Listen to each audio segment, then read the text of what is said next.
सधैँ उपस्थित हुने तर कम बोल्ने मध्येमा पर्छु। रामचन्द्र सुवेदी, जन्मथलो पर्वत, हालको बसाइ काठमाडौँ। सुन सर, केही सुनिएन भने तपाईँलाई पर्खेर मात्रै बस्छु है। म केही सुनेन भने म यताबाट सरलाई तपाईँले शिक्षा भर्खर 28 सालदेखि लागू भएको अवस्थामा व्यावसायिक शिक्षालाई त्यसले अंगीकार गरेको थियो र कक्षा 4 देखि 7 सम्म पूर्व व्यावसायिक शिक्षा भनेर त्यहाँ विभिन्न विषयहरूको पढाइ हुन्थ्यो। माटो विज्ञान, बाली विज्ञान, पशु विज्ञान, कागज काट्ने, सिलाइ बुनाइ गर्ने, फाइलिङहरू, लेखा प्रणालीहरू गर्ने, वेद बाँस चुवाका कामहरू गर्ने विविध विषयहरू हुन्थे 4 देखि 7 कक्षासम्म। र माईमा 8 कक्षादेखि लिएर अनि एउटा स्पेशल विषय हुन्थ्यो र कतिपय विद्यालयमा 300 पूर्णाङ्कको व्यावसायिक विषय हुन्थ्यो। त्यसमा कृषिमा 300 पढ्नेलाई जेटिए सरहको मान्यता दिइन्थ्यो र एउटा चाहिँ प्राविधिक विषय माईमा अनिवार्य थियो। त्यसमा म निमाविको पूर्व व्यावसायिक शिक्षकको रूपमा त्यहाँ नियुक्ति लिएर गएँ र मैले पढाउनु पर्ने क्रममा, गराउनु पर्ने क्रममा व्यावसायिक नै विषय भएको हुनाले विभिन्न कुराहरू, प्र्याक्टिकल कुराहरू, किताबमा लेखिएका कुराहरू र त्यहाँ आवश्यक पर्ने कुराहरूलाई मध्यनजर गरेर मैले पढाउँदै र सिकाउँदै गएँ। व्यावसायिक शिक्षा मैले प्राय गर्दाखेरिमा किताबमा भएका वस्तुहरू त सिकाउनै पर्यो, प्र्याक्टिकल गर्नु पर्यो। त्यो बाहेक पनि स्थानीय जनजीवन आवश्यक पर्ने कुराहरू थप गरेर मैले सिकाउँथेँ। जस्तो चुयाको नाम्लो बुन्ने, डोकोहरू बनाउने, बाबियाको कुचो बाट्ने, यस्ता कुराहरू। गाउँमा मान्छेको कमी हुने, कुचो बाट्नु पऱ्यो, कसलाई खोज्न जाने भन्ने अवस्थामा पनि यसरी सिकाउँदै जाने क्रम हुन्थ्यो। र त्यहाँ गराउँदाखेरिमा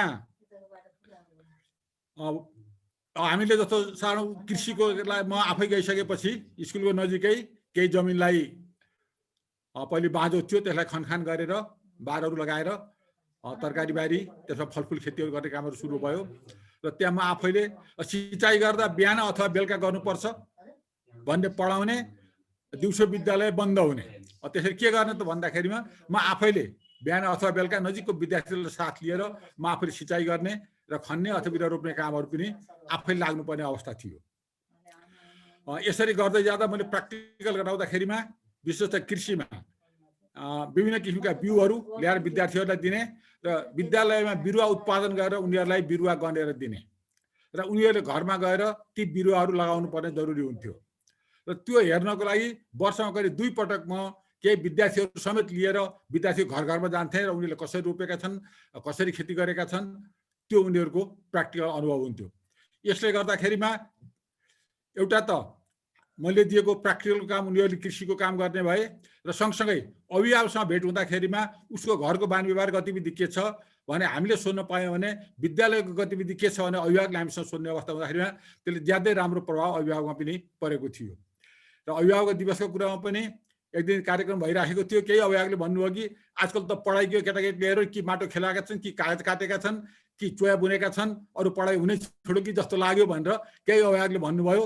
मलाई बडा आनन्द आयो। कमसेकम मेरो विषयमा घरमा गएर पनि विद्यार्थीहरूले मेहनत गरेकै रहेछन्, एउटा मेरो अनुभव हो। र प्र्याक्टिकलमा यसरी गर्दाखेरिमा घर घरमा जाँदा त्यसको ज्यादै राम्रो प्रभाव पर्ने मैले अनुभव गरेको थिएँ।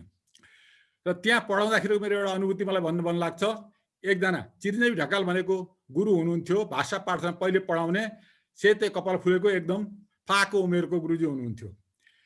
यो साउन भदौको समय थियो, ठ्याक्क अहिले मलाई तिथिमिति याद भएन, त्यो धेरै पछि मलाई याद आयो, बिचमा बिर्सिएँ। हामी स्कुलको नजिकै हाफ टाइम मध्यान्तरमा उभिएको थियौँ।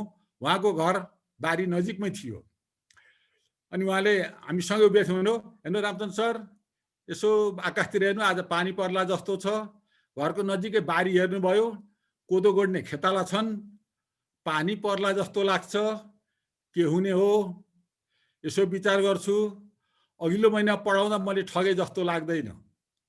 उहाँले भनेको यति मलाई याद छ। त्यो दिन मैले त्यही धेरै उ गरिनँ। सायद यसले भन्न खोजेको यहाँले तात्पर्य बुझ्नुभयो, के गर्नुभयो। उहाँ गुरु एउटा आध्यात्मिक विचारको हुनुहुन्थ्यो। उहाँको प्रश्न कुरो के थियो भन्दा, अघिल्लो महिना मैले पढाएर आएको तलबले खेताला हालेको छु, पढाउँदा ठगे जस्तो लाग्दैन, त्यसैले पानी परेर मेरो खेताला भाँडिनु हुँदैन। उहाँले प्रकृतिलाई च्यालेन्ज गर्नुभएको थियो। हुनसक्छ उहाँको बारीमा तलपट्टि कुनै बदमासको हुनसक्दो, माथि हुनसक्दो, त्यसमा उहाँको सरोकार थिएन।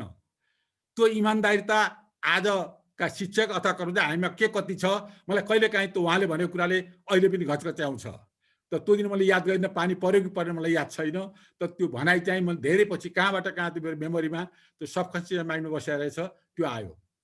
यसरी त्यहाँ मैले करिब 2 वर्ष अध्यापन गरेँ र करिब सबै विद्यार्थीहरूको जसले मैले कक्षा लिन्थेँ तिनीहरू घरमा पुगेँ र मैले कक्षा लिँदाखेरिमा पढाउँदा मेरो बेग्लै डायरी हुन्थ्यो, मेरो पिरियडको मेरो आफ्नै हाजिरी हुन्थ्यो र मेरा नम्बरहरू सबै मेरो डायरीमा हुन्थे र म उनीहरू घरमा जाँदा मेरो त सबै भइहाल्ने भयो। त्यो बाहेक अरू विषयको पनि वास्तवमा के कस्तो छ उसको ओभरअल के छ भन्ने कुरो जनरल इन्फर्मेसन अरूको पनि लिएर गएर छलफल गर्दाखेरिमा दोहोरो फाइदा हुँदो रहेछ। हाजिरी भन्दा तपाईँको बच्चा एक दिनसम्म किन स्कुल आएन भन्दा या त उहाँले भन्थ्यो यो बिरामी भएर आएन अथवा कहीँ केही काम परेर आएन अथवा ऊ स्कुल गएँ भनेर बिचमा बसेको रहेछ भने ल यहाँ त सधैँ गएको छ भन्ने भएपछि विद्यार्थीहरूले त्यो ठग्ने प्रवृत्ति हुँदैन थियो। त्यो बेला हामीले फेरि विद्यार्थीहरूको तर्फबाट पनि बच्चालाई पढ्ने समय दिनुहोस्, घरमा राम्रो वातावरण दिनुहोस्, धेरै काम नगराउनुहोस् जाँचको बेला भनेर भन्दाखेरिमा विद्यार्थीलाई पनि त्यसले के भएको थियो भन्दा फाइदा पुगेको थियो। यसरी एउटा अध्यापनलाई राम्रो गराउनको लागि शिक्षक र अभिभावकको बिचमा सम्पर्क अति जरुरी रहेछ। त्यो मैले आफैले अनुभव गरेको कुरा हो। त्यसपछि म त्यहाँबाट सरुवा भएर पर्वत जिल्ला मेरो गाउँको नजिकै विद्यालयमा गएँ। त्यहाँ पनि पढाउने क्रम सुरु भयो। त्यहाँ करिब मेरो घरबाट 45 मिनट लाग्थ्यो। घरपाईको जागिर थियो। अब फरक पर्यो, घरपाईको र बाहिर डेरा लिएर बस्दा कति फरक हुँदो रहेछ भन्दा अब मैले बिहान बेलुका पानी हाल्न गाह्रो हुन थाल्यो। किन भन्दा घरमा खाना खाएर करिब 45 मिनट लाग्थ्यो, स्कुल जानु पर्यो, स्कुलमा बिदा भएपछि अनि हिँडो घर आयो। तर घरमा मैले त धेरै हेर्नु पर्ने थिएन। म घरबाट स्कुल जाँदा बाटोमा मेरो आफ्नै खेतको बाटो भएर हिँड्नु पर्थ्यो। तर खोइ के घरको धेरै चासो कम भएर हो कि बुवाले खेतमा बेलुका आउँदा खेतमा पानी छ भनेर सोध्नु भने बुवा म त हेरिन्छु भोलि हेर्छु भन्थे। भनेपछि घरमा चासो नहुँदा पनि विद्यालय बढी चासो हुन्थ्यो र त्यहाँ पनि त्यही रूपले सबै विद्यार्थीहरूको घरमा जाने क्रम हो पहिलेदेखि। त्यो मैले त्यहाँ पनि निरन्तरता दिएँ। एकजना साथीसँग धेरै पछि काठमाडौँमा भेटघाट भयो। अनि उहाँसँग चिन्जान हुँदाखेरि उहाँ घर कहाँ भन्दा त्यही गाउँको तलपट्टि हो र कता भन्दा यताउता भन्न थाल्नुभयो। अनि तपाईँले भन्नुहोस् न तपाईँको भाइ बहिनी कसैले पूर्णेश्वर माविमा पढ्नु भएको थियो भन्दा मेरो भाइले पढेको थियो भने उहाँले भन्नुभयो। भाइको नाम के हो भनेपछि उहाँले चन्द्रकान्त भन्नुभयो। त्यो भनिदिँदा उहाँको घर परिचय सबै म आफूले, किन भन्दा उहाँको घरमा म गएको थिएँ, उहाँको भाइले रोपेको तरकारीहरू हेरेको थिएँ, भाइले रोपेको सँगसँगै घर आमाले रोपेको हेरेको थिएँ, सबै थाहा थियो। र ठट्टा मैले भनेको थिएँ तपाईँको भाइलाई तपाईँले मैले बढी चिन्दछु, किन उहाँ मुस्ताङमा जागिरमा हुनुहुन्थ्यो, तपाईँ कहिलेकाहीँ आउँछ वर्ष त सधैँ हुन्छ। यसरी यो एउटा दोहोरो भेटघाट अति जरुरी रहेछ। र बिचबिचमा मैले त्यहाँ पढाउँदाखेरि व्यवसायको अलावा अरू विषयहरू पनि पढाउँथेँ। मैले हिसाब पनि पढाउँथेँ। त्यसमा मैले प्राय विद्यार्थीहरूलाई प्र्याक्टिकल किसिमको दिन्थेँ। जस्तो नाफा नोक्सान पढाउनु पर्यो भने 100 प्लस रोल नम्बर खरिद गरेर अनि 110 प्लस रोल नम्बर बिक्री गर्दा कति फाइदा भयो भनेपछि कसैले कसैको सहार्न मिलेन, चिट गर्न मिलेन, हरेकका उत्तर फरक, हेर्न गाह्रो हुन्थ्यो। यसरी अनि कहिलेकाहीँ उनीहरूलाई हिसाबमा के हुँदो रहेछ भन्दा नमिलेको प्र्याक्टिस बोर्डमा गरिदिनु पर्ने। अनि मैले एकचोटि सोधेँ ल तपाईँहरूलाई सिकाउने नमिलेको मात्रै गर्नुहोस्, म गरिदिन्छु भनेर भन्दाखेरिमा कसैले 1 नम्बर मिलेन, कसैले 2 नम्बर मिलेन, अथवा धेरै जसो कहिले केही नमिलेको भनेर भन्न थाले। सबै गरेर त साध्य भएन। अनि मैले के गर्न थालेँ भन्दा तिमीहरूले गर 3 ठाउँमा रफ देखाउनु पर्छ, 3 ठाउँमा नमिलेको देखियो भने मात्रै म बोर्डमा गरिदिन्छु भनेर विद्यार्थी कपी चेक गर्न थालेपछि बाध्य भएर त्यसलाई प्र्याक्टिस गर्न थाले। र त्यो गर्दा नि कहिले भन्न थालेपछि जसको 3 पटक रफ गर्दा मिलेको छैन उसलाई कापीमै सिकाउन थाले, बोर्डमा नगरिकन। अनि अरूले हामीलाई पनि गरिदिनु सर भन्दा तिमी मिलेकोलाई किन गर्नु पर्यो भन्ने बित्तिकै उनीहरू सबै यसमा प्र्याक्टिस गर्न थाले। र मलाई के लाग्छ भन्दा त्यो बेला प्राय 2 विषय लागेको विद्यार्थीलाई कक्षा चढाउने चलन थियो। र मलाई के लाग्थ्यो भन्दा मेरो विषय लागेको विद्यार्थी कक्षा चढ्नु हुँदैन, अथवा त्यसको 2 होइन त्योभन्दा धेरै विषय लागेको हुनुपर्छ। र मलाई के कुरो लाग्छ भन्दा एउटा शिक्षकलाई आफ्नो विषयमा ज्ञान छ र ऊ साँच्चै लाग्यो भने विद्यार्थी पास हुने कुरोलाई शिक्षकले धेरै हदमा पास मात्रै गराउनको लागि गाह्रो पर्दैन। मुख्य कुरो लगनशीलता र ज्ञानको जरुरी हो। त्यो बेला भर्खर हेर्दाखेरिमा नयाँ शिक्षा लागेको थियो। शिक्षकहरू तलब नयाँ शिक्षाभन्दा पहिले कम थियो। त्यो बेलामा सरकारले पनि अरू कर्मचारीसँग तलब दिएकोले घरपाईको जागिर शिक्षकको राम्रो मानिन्थ्यो। र र त्यो बेलाको पढाइमा हेऱ्यो भने बहुत गाह्रो थियो, नम्बर ल्याउन पनि पास गर्न पनि। त्यो बेलाको भन्यो भने जस्तो रमाकान्त सर, उहाँको ब्याचमा सायद 2 जना मात्र फर्स्ट डिभिजन हो कि जस्तो लाग्छ त्यो अवधि। अहिले थुप्रै फर्स्ट डिभिजन छन्, क्वालिटी त्यसरी थाहा हुन्छ। मेरो ब्याचमा सायद 1 जना साथी मात्र फर्स्ट डिभिजन ल्याउनु भएको थियो। म त साँच्चै भन्नुपर्दा म थर्ड डिभिजन पास गरेको मान्छे हो। तर अहिले हेऱ्यो भने डिभिजन धेरै हुन्छन्, तर उसको ज्ञान हेऱ्यो भने बहुत गाह्रो हुन्छ। यो बेला मलाई एउटा सम्झना आयो। मैले श्रीपादको तत्कालीन श्रीपादको सरकारका केही कृषिका प्राविधिकहरूलाई पशु विकास अधिकृत र भेटनरी डाक्टरहरूलाई व्यवसाय परियोजना कसरी तयार गर्ने भन्ने तालिम दिने मौका मिलेको थियो। किन ब्याङ्कमा काम गरेको हिसाबले तालिम दिइसकियो र परियोजना कसरी विश्लेषण गर्ने, नाफा नोक्सान कसरी निकाल्ने र कुन व्यवसाय सम्भव छ छैन भनेर जान्ने सबै कुराहरू उहाँलाई थ्योरिटिकली सिकाइसकेपछि उहाँहरूसँग मैले डाटामा एउटा हामी साँच्चै प्र्याक्टिकल गरौँ भनेर 5 वटा जर्सी गाईको एनालाइसिस गरौँ भनेर एउटा जर्सी गाईका 5 वटा सबै डाटाहरू मागेँ मैले। उहाँसँग जानकारी मागेँ केमा कति खर्च लाग्यो, केमा कति खर्च लाग्यो, कति आम्दानी सबै मागेँ र मागेर त्यो बेला अहिले जस्तो कम्प्युटर पनि सहज थिएन, बेलुकाभरि बसेर त्यो डाटालाई मैले फ्रेममा हालेर एनालाइसिस गरेँ कम्प्युटर नभएकोले क्यालकुलेटरबाट।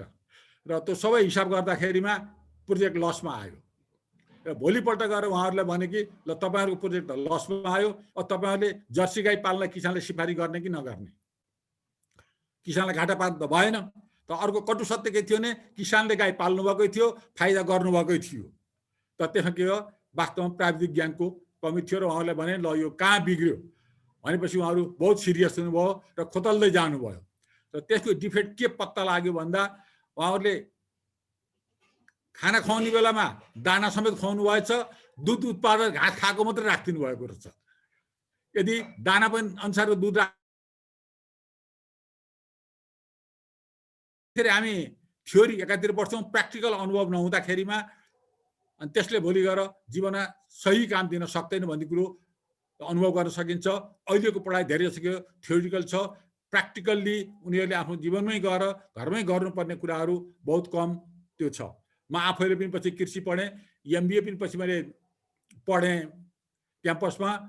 त्यहाँ कतिपय साथीहरूलाई हेऱ्यो एनालाइसिस गर्न किताबमा दिएको डाटाबाट आइआरआई एनपिआइपी सबै निकाल्न सकिन्छ, तर साँच्चै एउटा प्रोजेक्ट बनाऊ भन्यो भने त्यो मात्र पढाइले पुग्न गाह्रो रहेछ। त्यसरी हाम्रो शिक्षालाई यसो हेऱ्यो भने तलदेखि माथिसम्म प्र्याक्टिकल हुन अति जरुरी रहेछ। र मैले करिब 7-8 वर्ष पर्वतमा पढाइसकेपछि म बिएससिएजी गरेँ र त्यसपछि 1 वर्ष पढाएँ। पढाइसकेपछि म अनि राष्ट्रिय वाणिज्य ब्याङ्कतिर सेवाको अवसर, वास्तवमा मलाई त्यो शिक्षा नै मलाई रमाइलो लाग्थ्यो, त्यही पढाउन आनन्द लागिरहेको थियो। त सबैको बिएससिएजी पास गरेर मास्टर भएर बस्ने, आफू पनि बिग्रिने हामीलाई पनि बिगार्ने, तर ठाउँमा गएपछि हामीलाई पनि केही हुँदो भन्ने कुरो त्यही लहीमा यता लोकसेवा सबै गर्न गइयो। अनि आखिर म ब्याङ्कतिर प्रवेश गरेर यता काम गर्दै गएँ।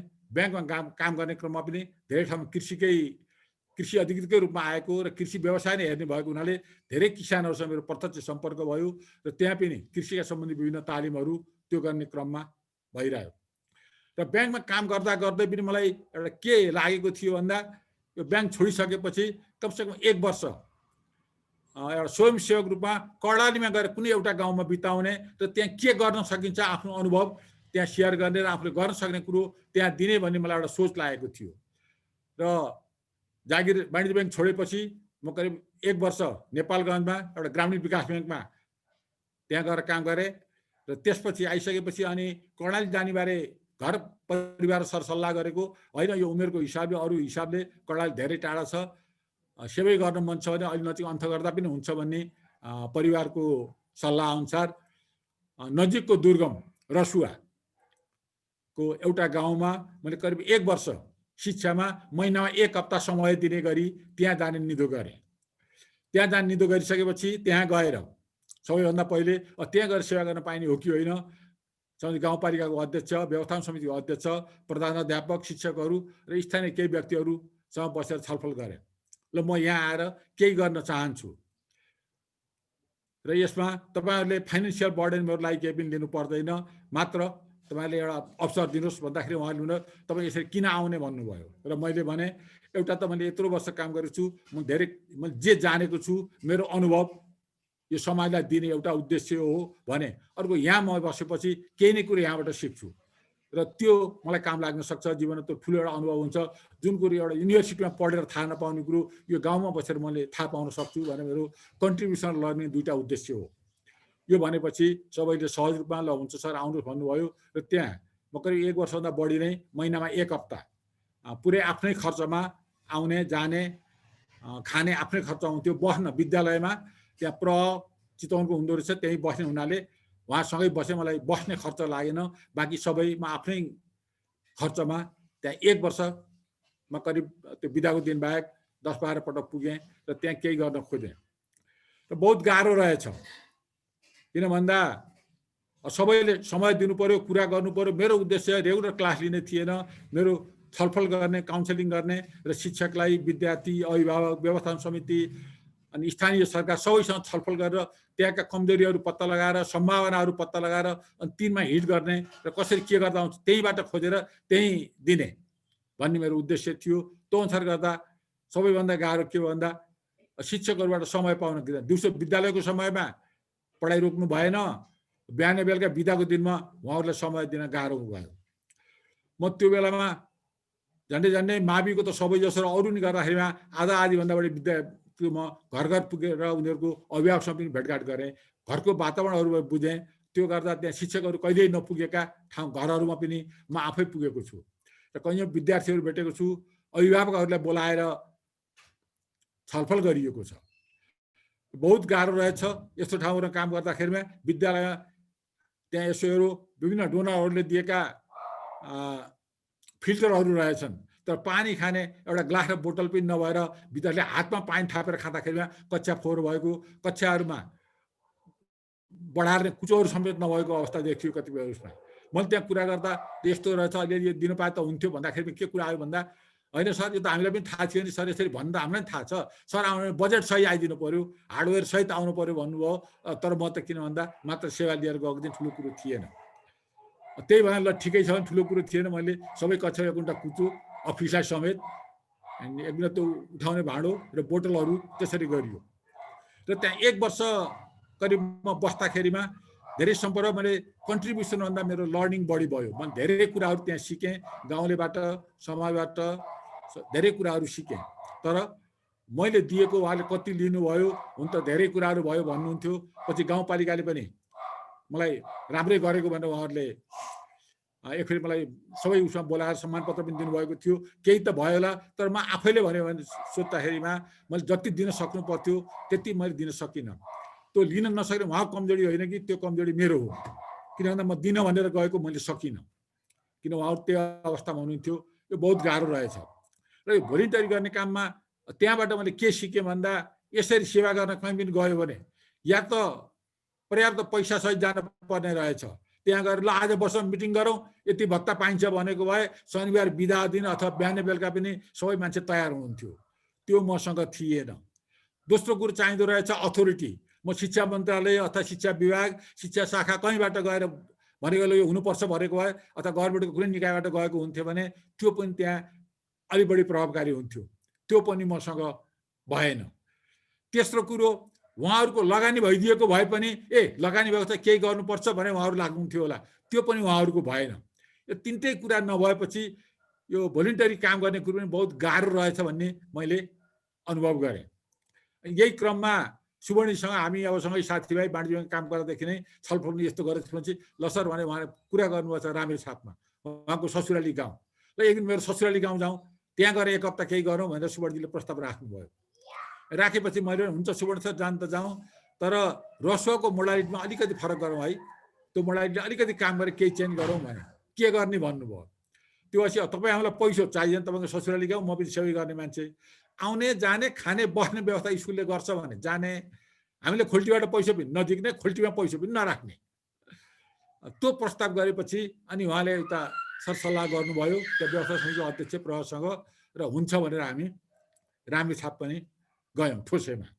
त्यहाँ गएर हामी करिब 1 हप्ता त्यहाँ बसेर विभिन्न अन्तर्क्रिया शिक्षकसँग, अभिभावकसँग, व्यवस्थापन समितिसँग र विद्यार्थीको हामी घरमाहरू पनि गएर छलफल गऱ्यौँ।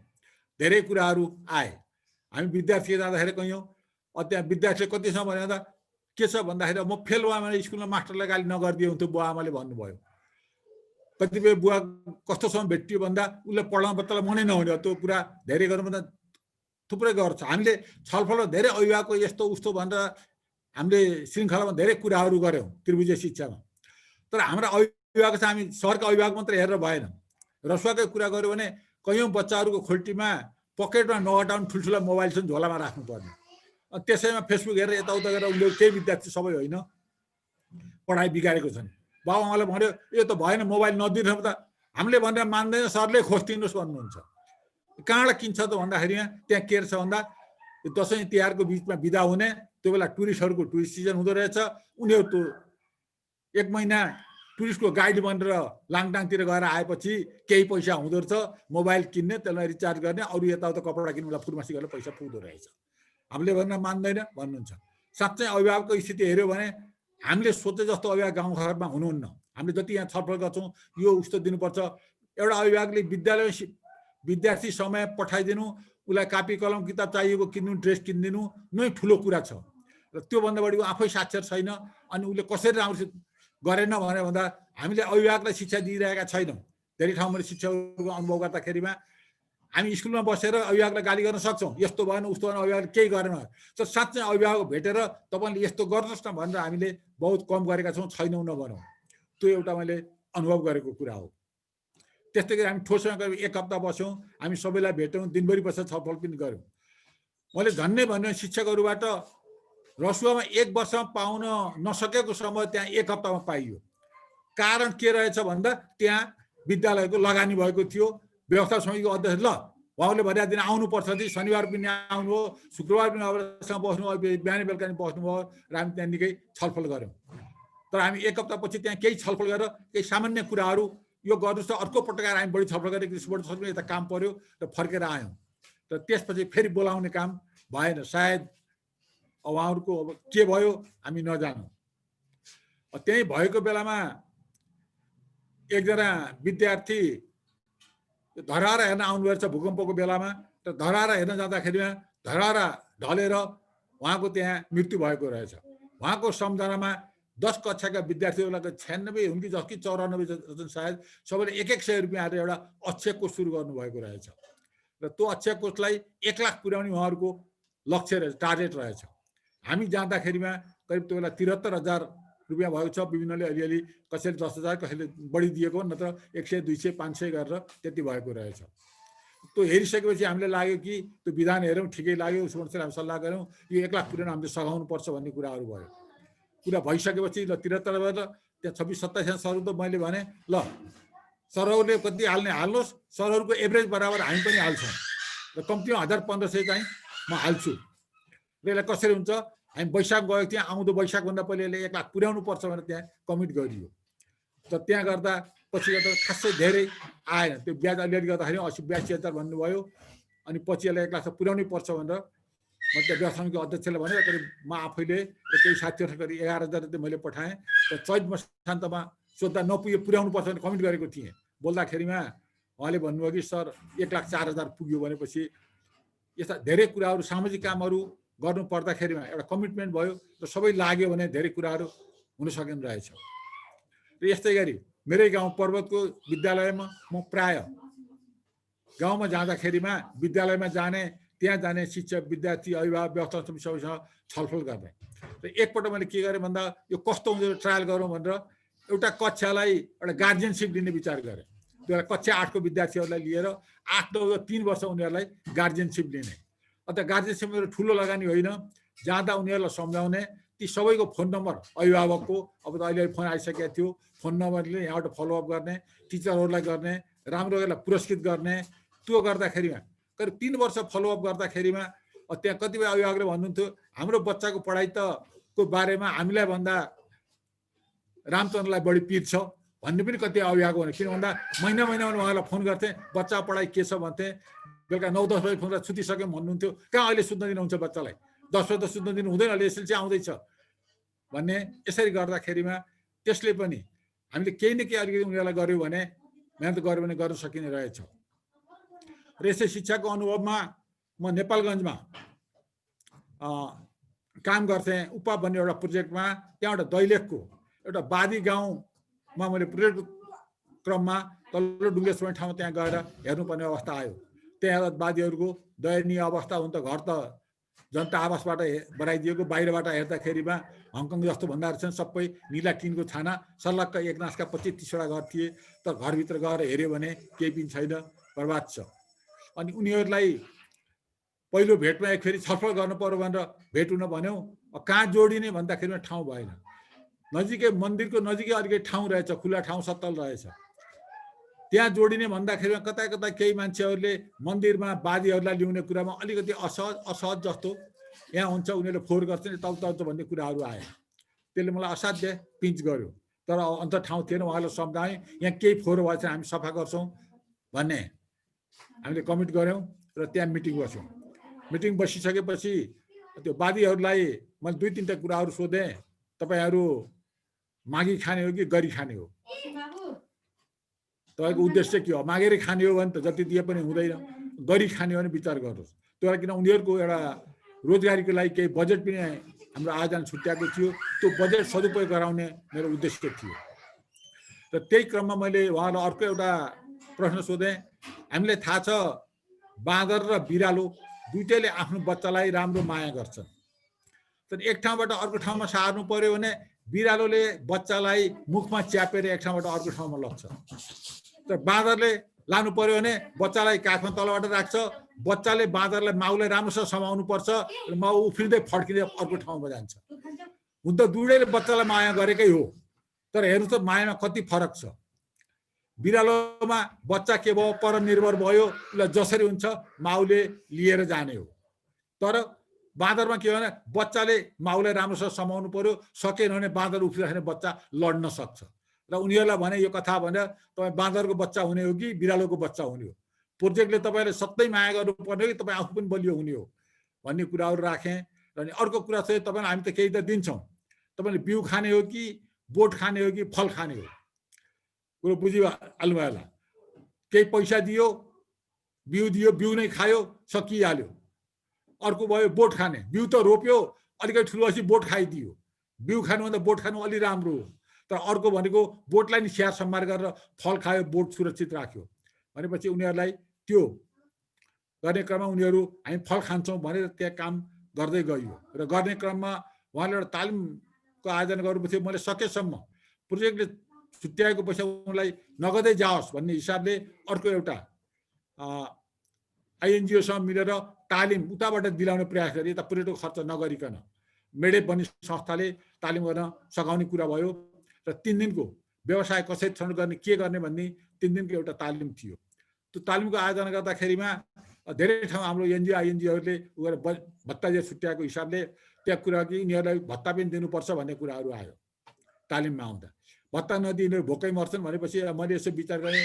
मैले सोचेँ कि यो भएन, भत्ता दिँदैन, आउने भने खाजा खुवाउने काम हुन्छ, भत्ता पाउँदैन।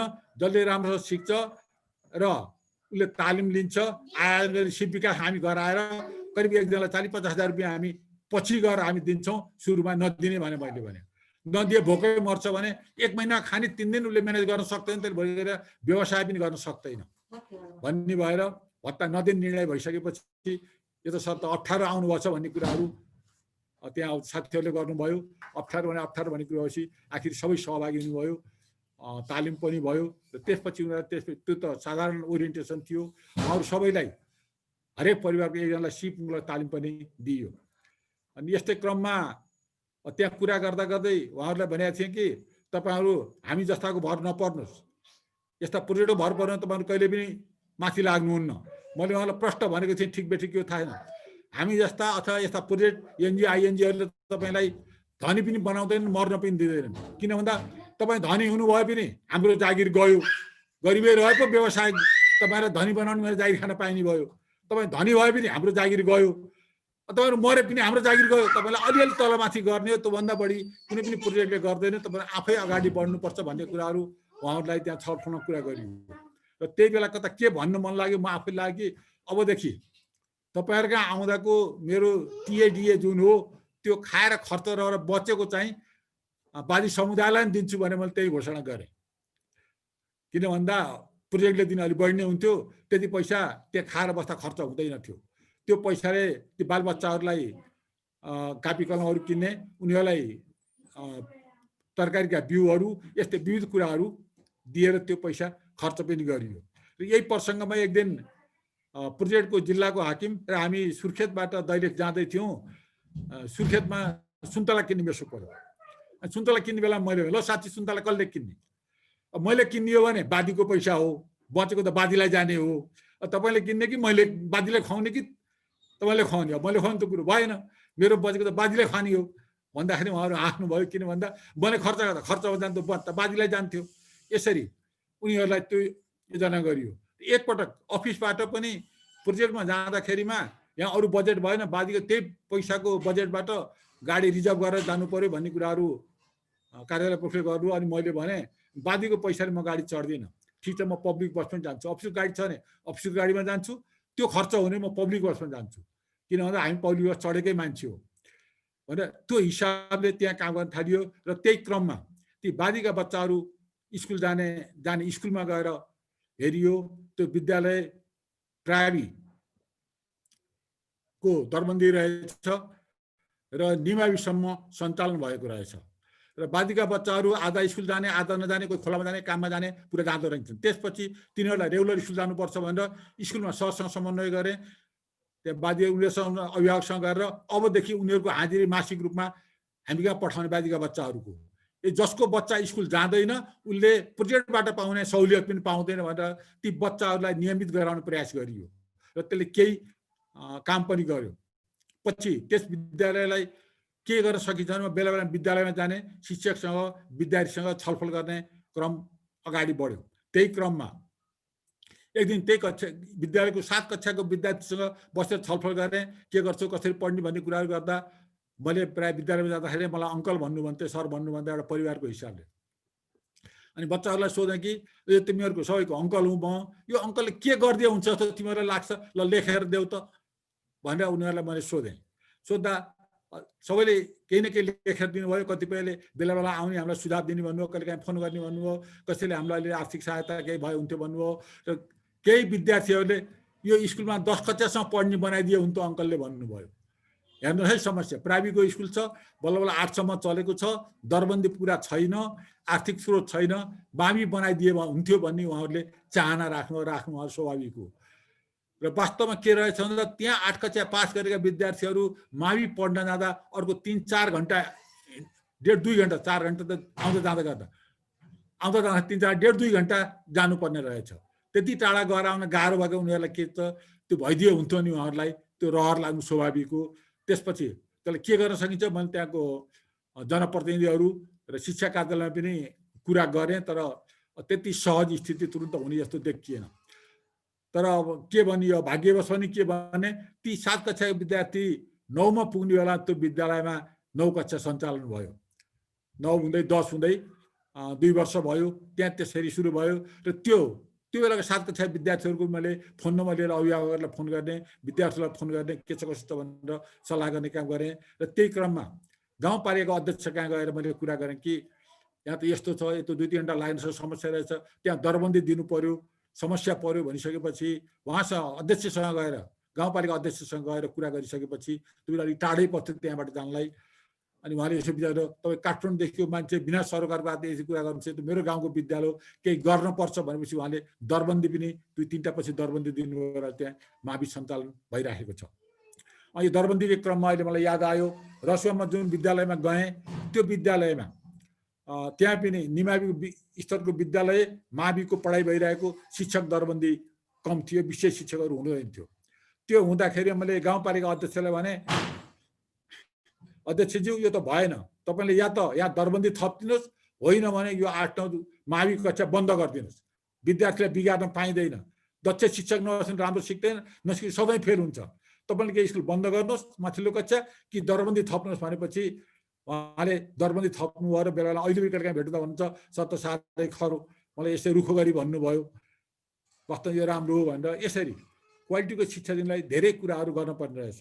र पछि त्यो दैलेखको विद्यालयमा मेरो छोरा पनि ऊ सफ्टवेयर इन्जिनियर हो, र ऊ लायन्स क्लबमा लियो क्लबमा पनि लागेको मान्छे ऊ पनि समाजसेवामा अग्रसर छ र कहिले कहीँ कता कता के गरेर रिसो जुटाउँछ।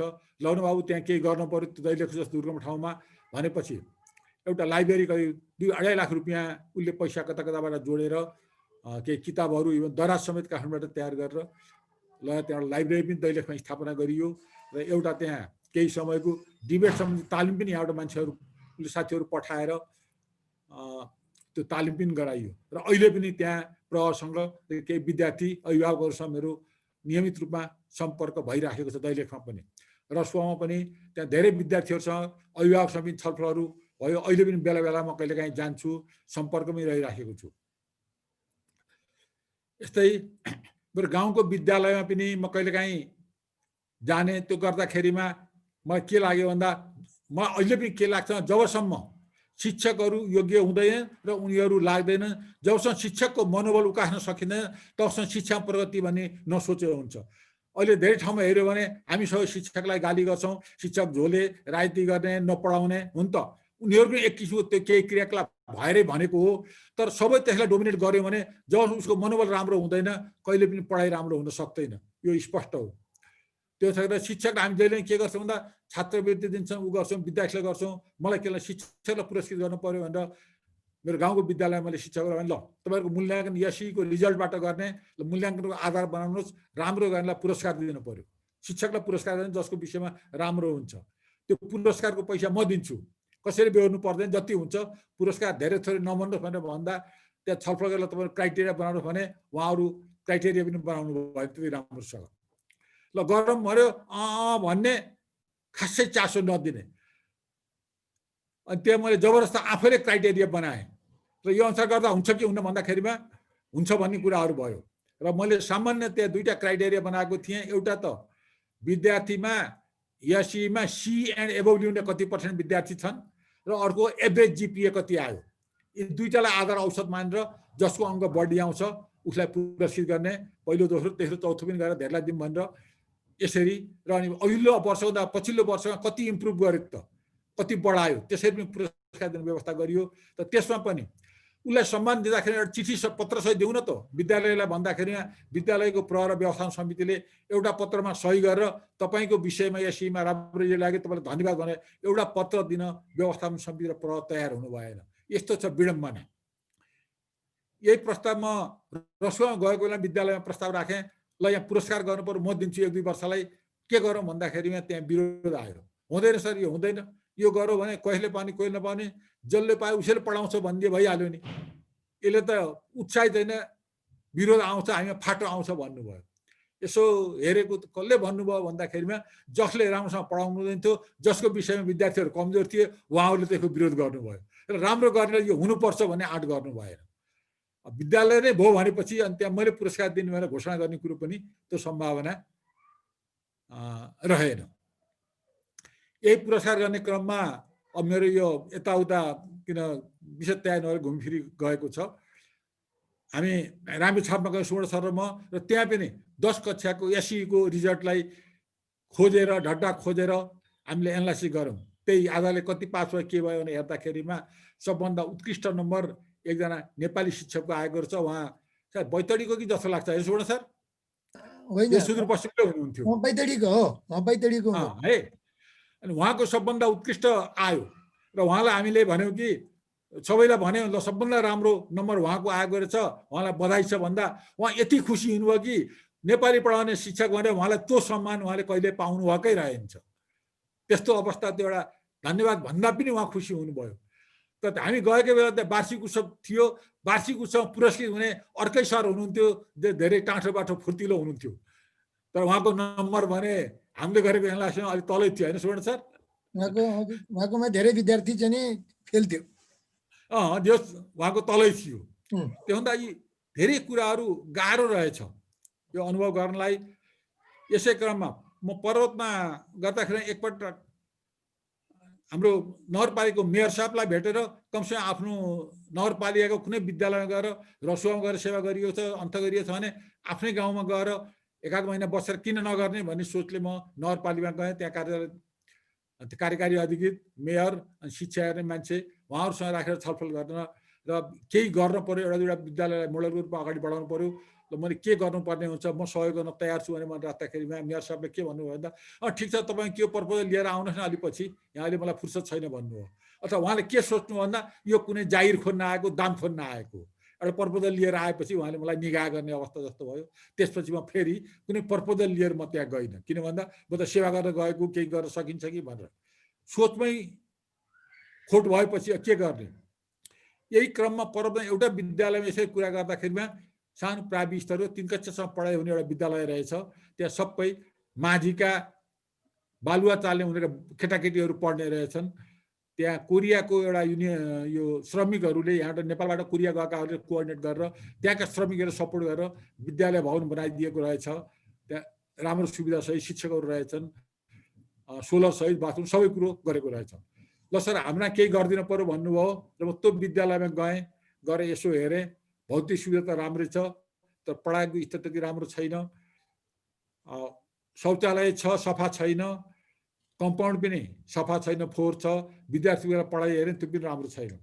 अनि त्यहाँको प्रहलाई र अरूलाई राखेर भने यो त भएन, कमसेकम यो कम्पाउन्ड सफा गर्न त सक्नुहुन्छ, यस्तो फोहोरहरू फालेर राम्रो गर्न सक्नुहुन्छ, यो टोयलेट सफा गर्न सकिन्छ, र अलिकति पढाउन राम्रोसँग व्यवस्था गर्न पर्यो, अलिकति मेहनत गर्नु पर्यो भनेर उहाँलाई कुरा गरेपछि उहाँले सबै कुरा भनेपछि उहाँले भन्नुभयो कि हामी त सबै जो आउने राम्रै भनिदिन्थ्यो सर, हामी त यो कुरो थाहै पाएको रहन्छौँ भन्नुभयो। त्यसलाई केही गर्नुहोस् भनेर छोडेँ। र म 1 महिनापछि फेरि जाँदाखेरिमा त्यहाँ वातावरण सरसफाइ र पढाइमा केही चेन्ज आएको मैले अनुभव गरेँ। र एक दिन त्यहाँको अभिभावकहरूलाई बोलाउनु छलफल गरौँ भनेर अभिभावकले बोलाउने कुरो त्यहाँ कति 35-40 जना विद्यार्थी हुन् जस्तो लाग्छ। गर्दाखेरि जब 5-7 जना अभिभावक मात्रै आउनुभयो, सबैलाई बोलाउँदा नजिकै थियो, त्यो पनि महिला मात्रै आउनुभयो, पुरुष आउनुभएको थिएन। के गर्ने भन्दा केही पनि छैन, उहाँहरू कुनै डिसिजन छैन। अनि मैले भने कि कोरियनका श्रमिकहरूले दिएर किताब कालीहरू, ड्रेसहरू, दिउँसो खाजा समेत उनीहरूले डोनेट गरेको रहेछन्। त त्यहाँ उनीहरू बालबच्चाहरू बिहान नपढ्ने भएकोले मलाई के लाग्यो भन्दा एउटा लर्निङ सेन्टर रूपमा त्यहाँ बिहान बेलुका आखिर उनीहरू बस्ने र स्कुल नजिकै छ, एकजना शिक्षक राखेर बिहान बेलुका 2-2 घन्टा बरु स्कुलमै पढायो भने बरु बेलुका घर आउँछन्, त्यहीँ बसेर पढ्छन्, धुलो मैला गर्नुपर्ने हुँदैन, बिहान पनि त्यही पढ्ने व्यवस्था गरौँ भनेर कुरा गरेँ। भनेपछि प्रहले पनि हुन्छ भन्नुभयो। र अनि उनीहरूलाई भने कि यो तपाईँहरूले दिनभरि कममा महिनाभरि कममा 1 दिनको पैसा त तपाईँको बच्चालाई खर्च गर्नुहोस्। सधैँ कोरियनले पढाइदिएर कोरियनका छोराछोरी कि तपाईँका छोराछोरी महिनामा 1 दिनको पैसा धेरै परेन, बालुवाकोमा 10 आए 10, 100 आए 100, 20 आए 20 जति हुन्छ, पहिलो दिनको कमाई आफ्नो बच्चालाई दिनुहोस् भन्दा मुखल त हुन्छ भन्नुभयो। तर त्यो पनि सम्भावना देखिएन। र उहाँले पछि 1 महिना जति शिक्षक राखेर पनि पढाउन सुरु गर्नु, पैसा पर्यो भने 1-2 महिना हामी सपोर्ट गरौँला, कतै खोजौँला भनेको थिएँ, भोलि सर म म्यानेज गर्छु भन्नुभयो। 1 महिना जति सुरु गरेको बच्चाहरू पढ्ने आइदिएन भन्नुभयो। यसरी अभिभावक एकातिर छन्, शिक्षक अर्कातिर, व्यवस्थापन समिति अर्कातिर। व्यवस्थापन समिति धेरै ठाउँमा हेऱ्यो भने, विशेष गरी मावि स्तरको हेऱ्यो भने व्यवस्थापन समिति सशक्त देखिँदैन। शिक्षकहरू ग्रेजुएट यसै हुन्छन्, मास्टर डिग्री गरेका हुन्छ, व्यवस्थापन समिति त्योभन्दा कमजोर हुन्छन्, शैक्षिक स्तर पनि कम हुन्छ, र उनीहरूले व्यवस्थापन समितिले शिक्षकलाई नियन्त्रण गर्ने सम्भावना बहुत न्यून छ, किन अभिभावक नै हुनु पर्यो। त्यसो हुँदा शिक्षक नै अगाडि नबढेसम्म शिक्षामा गुणस्तर ल्याउने कुरो जो जति मेहनत गरे पनि अरूबाट अरूले त सपोर्ट गर्ने मात्रै हो, सबै कुरो भने मुख्य कुरो के रहेछ, शिक्षक नै रहेछ। शिक्षक अगाडि नलागेसम्म केही पनि हुन सक्ने अवस्था देखिँदैन। यसरी मैले अनुभव गर्दाखेरि म अझै पनि कहीँ लाग्दैछु।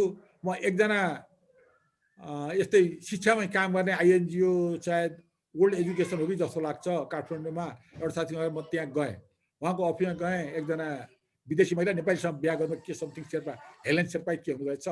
उहाँसँग बसेर 1-1.5 घन्टा छलफल गरेँ। उहाँले भन्नुभयो के गर्ने सुवेदीजी, नेपालमा पढाइ राम्रो भएन, कक्षा धेरै भन्छ, अक्षर चिन्दैन, राम्रोसँग पढ्न जान्दैन, अक्षर लेख्न जान्दैन, तल्लै कक्षाबाट अक्षर राम्रो बनाउनु र लेखाउने गर्नुपर्ने हुन्छ भनेर उहाँले कुरा गर्दाखेरि मलाई त चसक्क छोयो।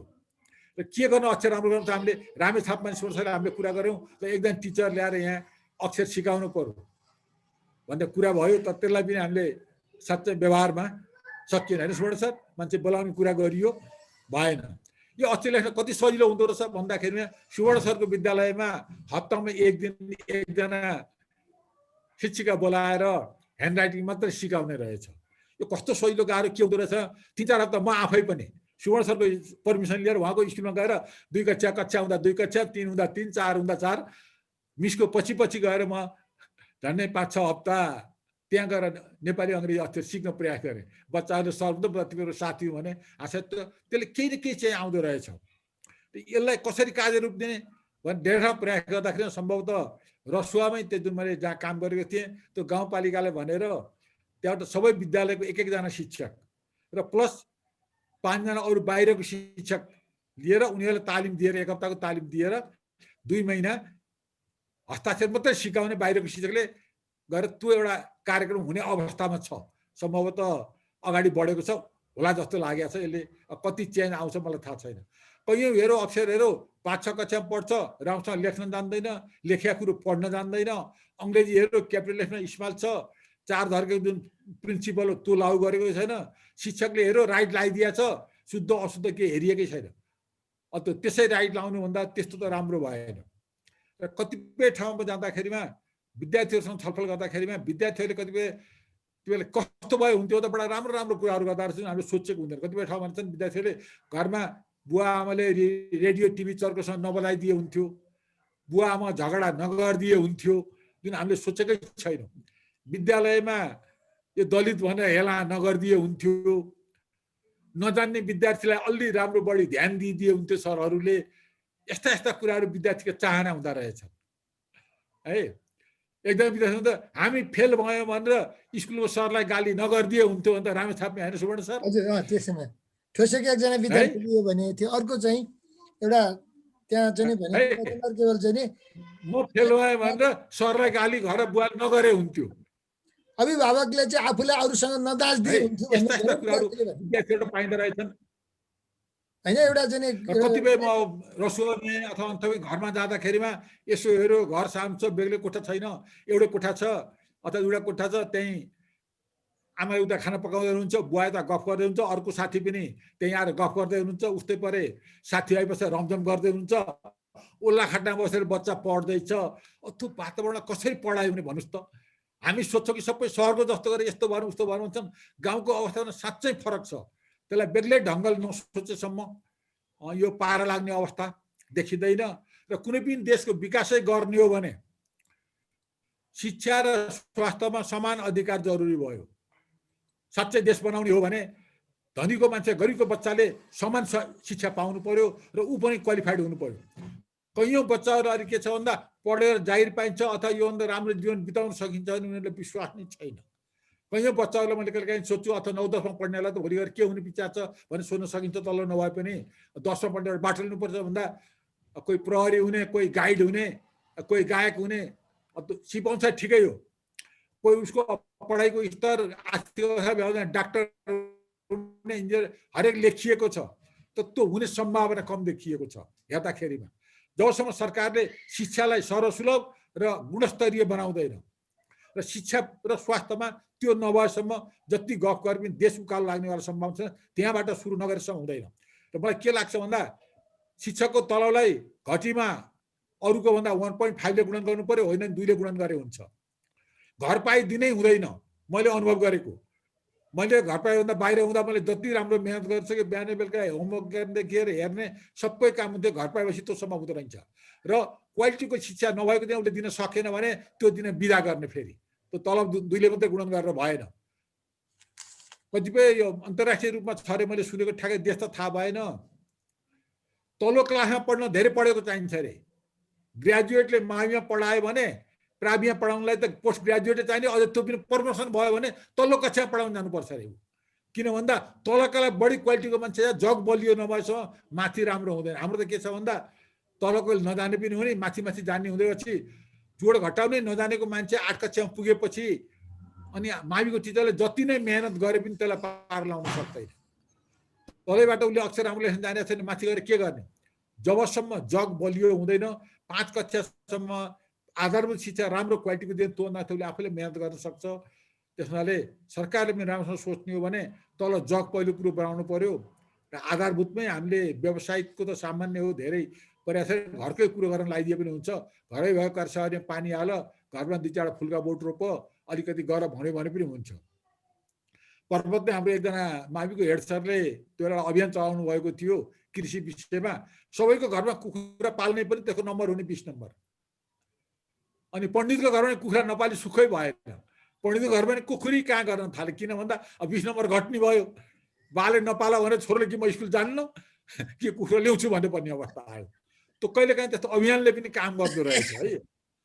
त्यो बाहुनको घर कुकुर ठुलो कुरो होइन कि व्यवसायिक गरेर सिप सिकाउनेतिर त्यो एउटा मेहनत चाहिँ यो मैले आफूले अनुभव गरेकोमा यस्तो देखिँदो रहेछ। अब करिब 7 पनि बजेछ।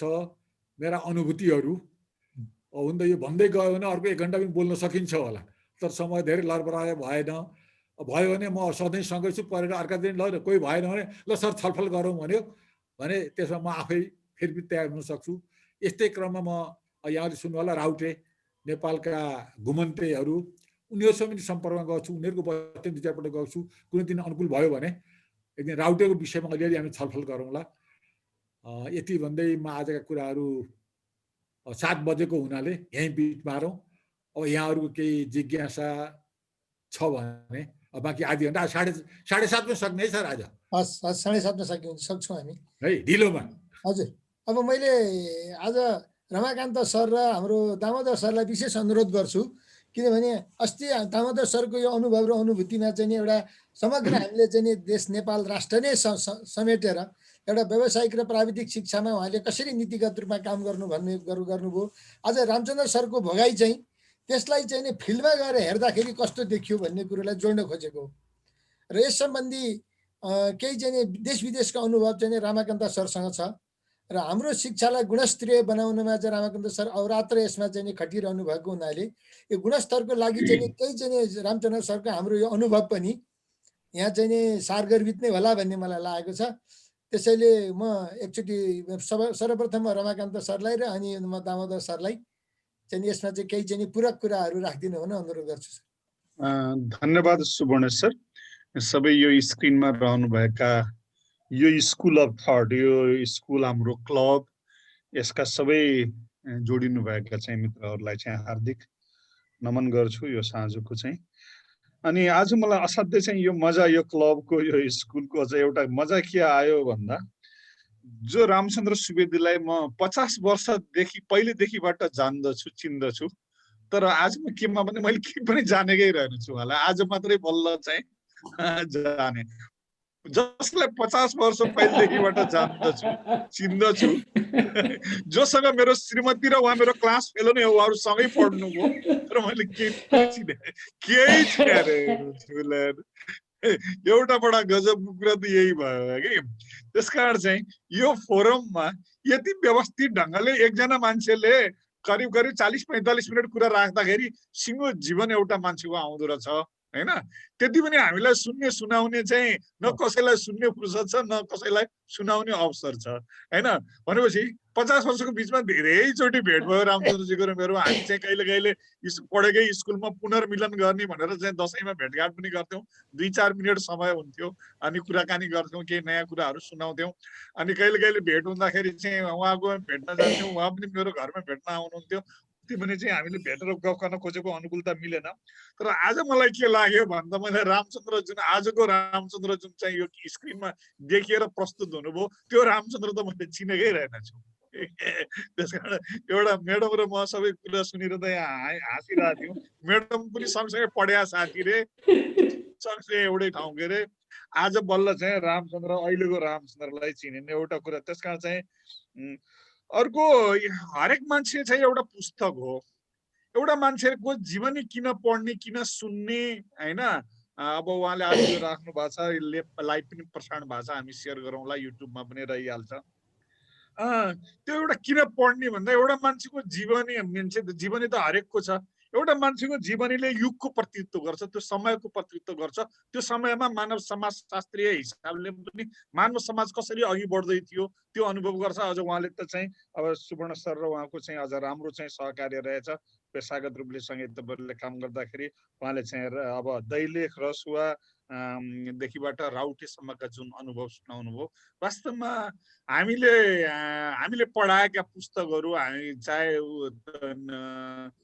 तल्लो कक्षामा हुन् चाहे माथिल्लो कक्षामा हुन्, सामाजिकका पुस्तकहरू र केही चाहिँ स्वास्थ्य शिक्षाका नेपालीका पुस्तक बाहेक अरू सबै पश्चिमाहरूले कहिले कहिले अध्ययन गरेका पुराना अनुभवहरू त्यहाँ पनि बासी भइसकेका कुराहरू हामी यहाँ चाहिँ भोगाएका छौँ, रटाएका छौँ, अनि हामीले अङ्ग्रेजीमा लेखिदिएर अङ्ग्रेजीमा भन्न सक्यो भने त क्वालिटी भइगयो भनेका छौँ।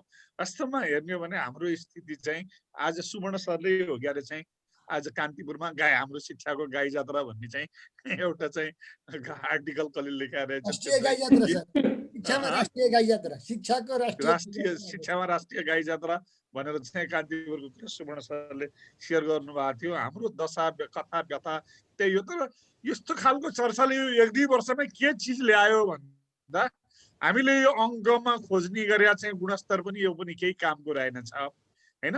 पाएको प्राप्त अङ्कले चाहिँ त्यो बच्चा समाजको लागि कति उपयोगी भयो, आफ्नै लागि कति उपयोगी भयो, आत्मनिर्भरता कति भयो, कति स्वावलम्बी भयो, कति क्वालिटी लाइफ, कति गुणस्तरीय जीवन बिताएको छ। धेरै पढेको मान्छेको पनि जीवन शैलीमा के पर्छ, कतिमा कुन डिग्री फर्स्ट डिभिजन पास गर्यो कि सेकेन्ड डिभिजन पास गर्यो कि कति पढ्यो, यसले भन्दा पनि समाजको लागि कति उपयोगी रह्यो, मानिस आफ्नै लागि कति उपयोगी रह्यो हैन। Learning to be, learning to do, learning to be to live together भनेर हामीले जे भन्यौँ नि चाहहरू, पहिले त खुट्टामा उभिन सक्यो कि सकेन, पहिले जान्यो कि जानेन, जानेर आफ्नो खुट्टामा उभिन सक्यो कि सकेन, आफ्नो खुट्टामा उभिसकेपछि चाहिँ परिवारको लागि, परिवारको आँखाले हेर्दा गुणस्तर कस्तो, उसको आफ्नै लागि गुणस्तर कस्तो, राज्यको आँखाले हेर्दा गुणस्तर कस्तो, यो पनि गुणस्तर पनि बहुआयामिक परिभाषा हुँदो रहेछ। अब आज हामीले चाहिँ गुणस्तर सम्बन्धी नै अर्को एउटा प्रेजेन्टेसन गरेर एकचोटि सायद हामीले चर्चा पनि गऱ्यौँ क्यारे, अर्को कुनै बेला चाहिँ चर्चा गर्न खोजौँला हैन। त्यसकारण चाहिँ यो कसैको जीवनमा यो एउटा चाहिँ भोगेका भोगाईहरू चाहिँ बडा राम्रो रहेछ, मलाई चाहिँ त्यो खुसी लाग्यो। र अब आज त समय सिद्धिया छ, दामोदर सरको पनि बोल्ने पालो छ।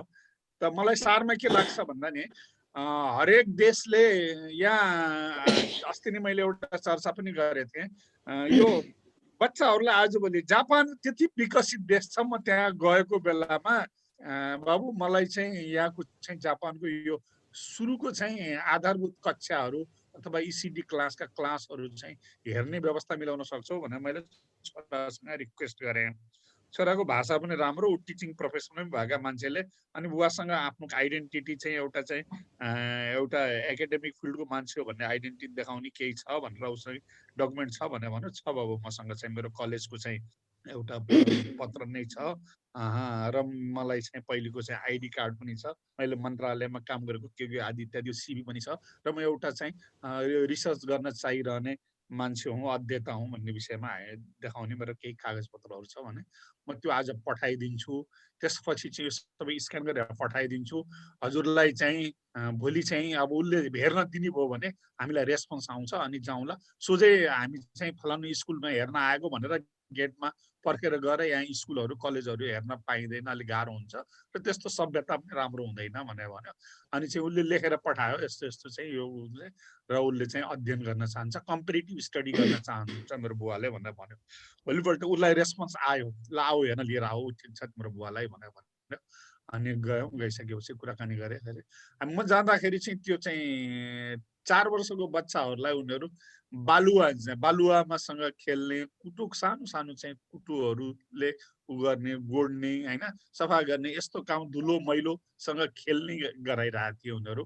अनि त्यसको चाहिँ कारण के भन्दा उनीहरू चाहिँ प्रकृतिसँग चाहिँ उनीहरू चाहिँ त्यो बोट बिरुवा रोप्ने, कोठा सफा गर्ने, अनि चाहिँ त्यो क्यान्टिनमा गएर चाहिँ खाना बनाएको गरेको चाहिँ हेर्ने, अनि आफै पालो पर्खेर खाने, अनि हात धुने, फोहोर भयो सफा गर्ने, लुगा फेर्ने आफै, अनि चाहिँ अर्को चाहिँ ड्रेस आफै लगाउने हैन। त्यहीँ फेरि चाहिँ त्यो ड्रेस सफा गरेर बेलुका फेरि चाहिँ उनीहरूको चाहिँ त्यो 2 जोडा ड्रेस हुँदो रहेछ, त्यहीँ चाहिँ उनीहरूले त्यो फोहोर भयो, अनि त्यो सफा गर्यो, अनि गएर ड्रेसिङ रुममा गएर उनीहरू चाहिँ अर्को ड्रेस लगायो। त्यो स्कुल नै घर जस्तो, घर नै स्कुल जस्तो, र स्कुल र घरमा चाहिँ त्यस्तो फरक नहुने त्यो वातावरण चाहिँ त्यहाँ पनि देखे हेरेँ मैले। चीनमा एउटा भोकेसनल स्कुल चाहिँ हेर्न भनेर म एउटा एजुकेसन इन्टरनेसनलको यो एसिया प्रशान्त क्षेत्रको एउटा मिटिङ थियो ताइवानमा, यो ताइवानमा, चीनमा सरी भन्ने चाहिँ ताइवानमा। त्यहाँ गएको बेला एउटा भोकेसनल स्कुल देखाउनु न भनेपछि त्यहाँ गयौँ कि त्यो भोकेसनल स्कुल भने त त्यहाँ कस्तो रहेछ भने भन्दा त्यहाँ पढ्ने बच्चाहरू जतिले चाहिँ त्यो बाहिर चाहिँ कहिले पनि चाहिँ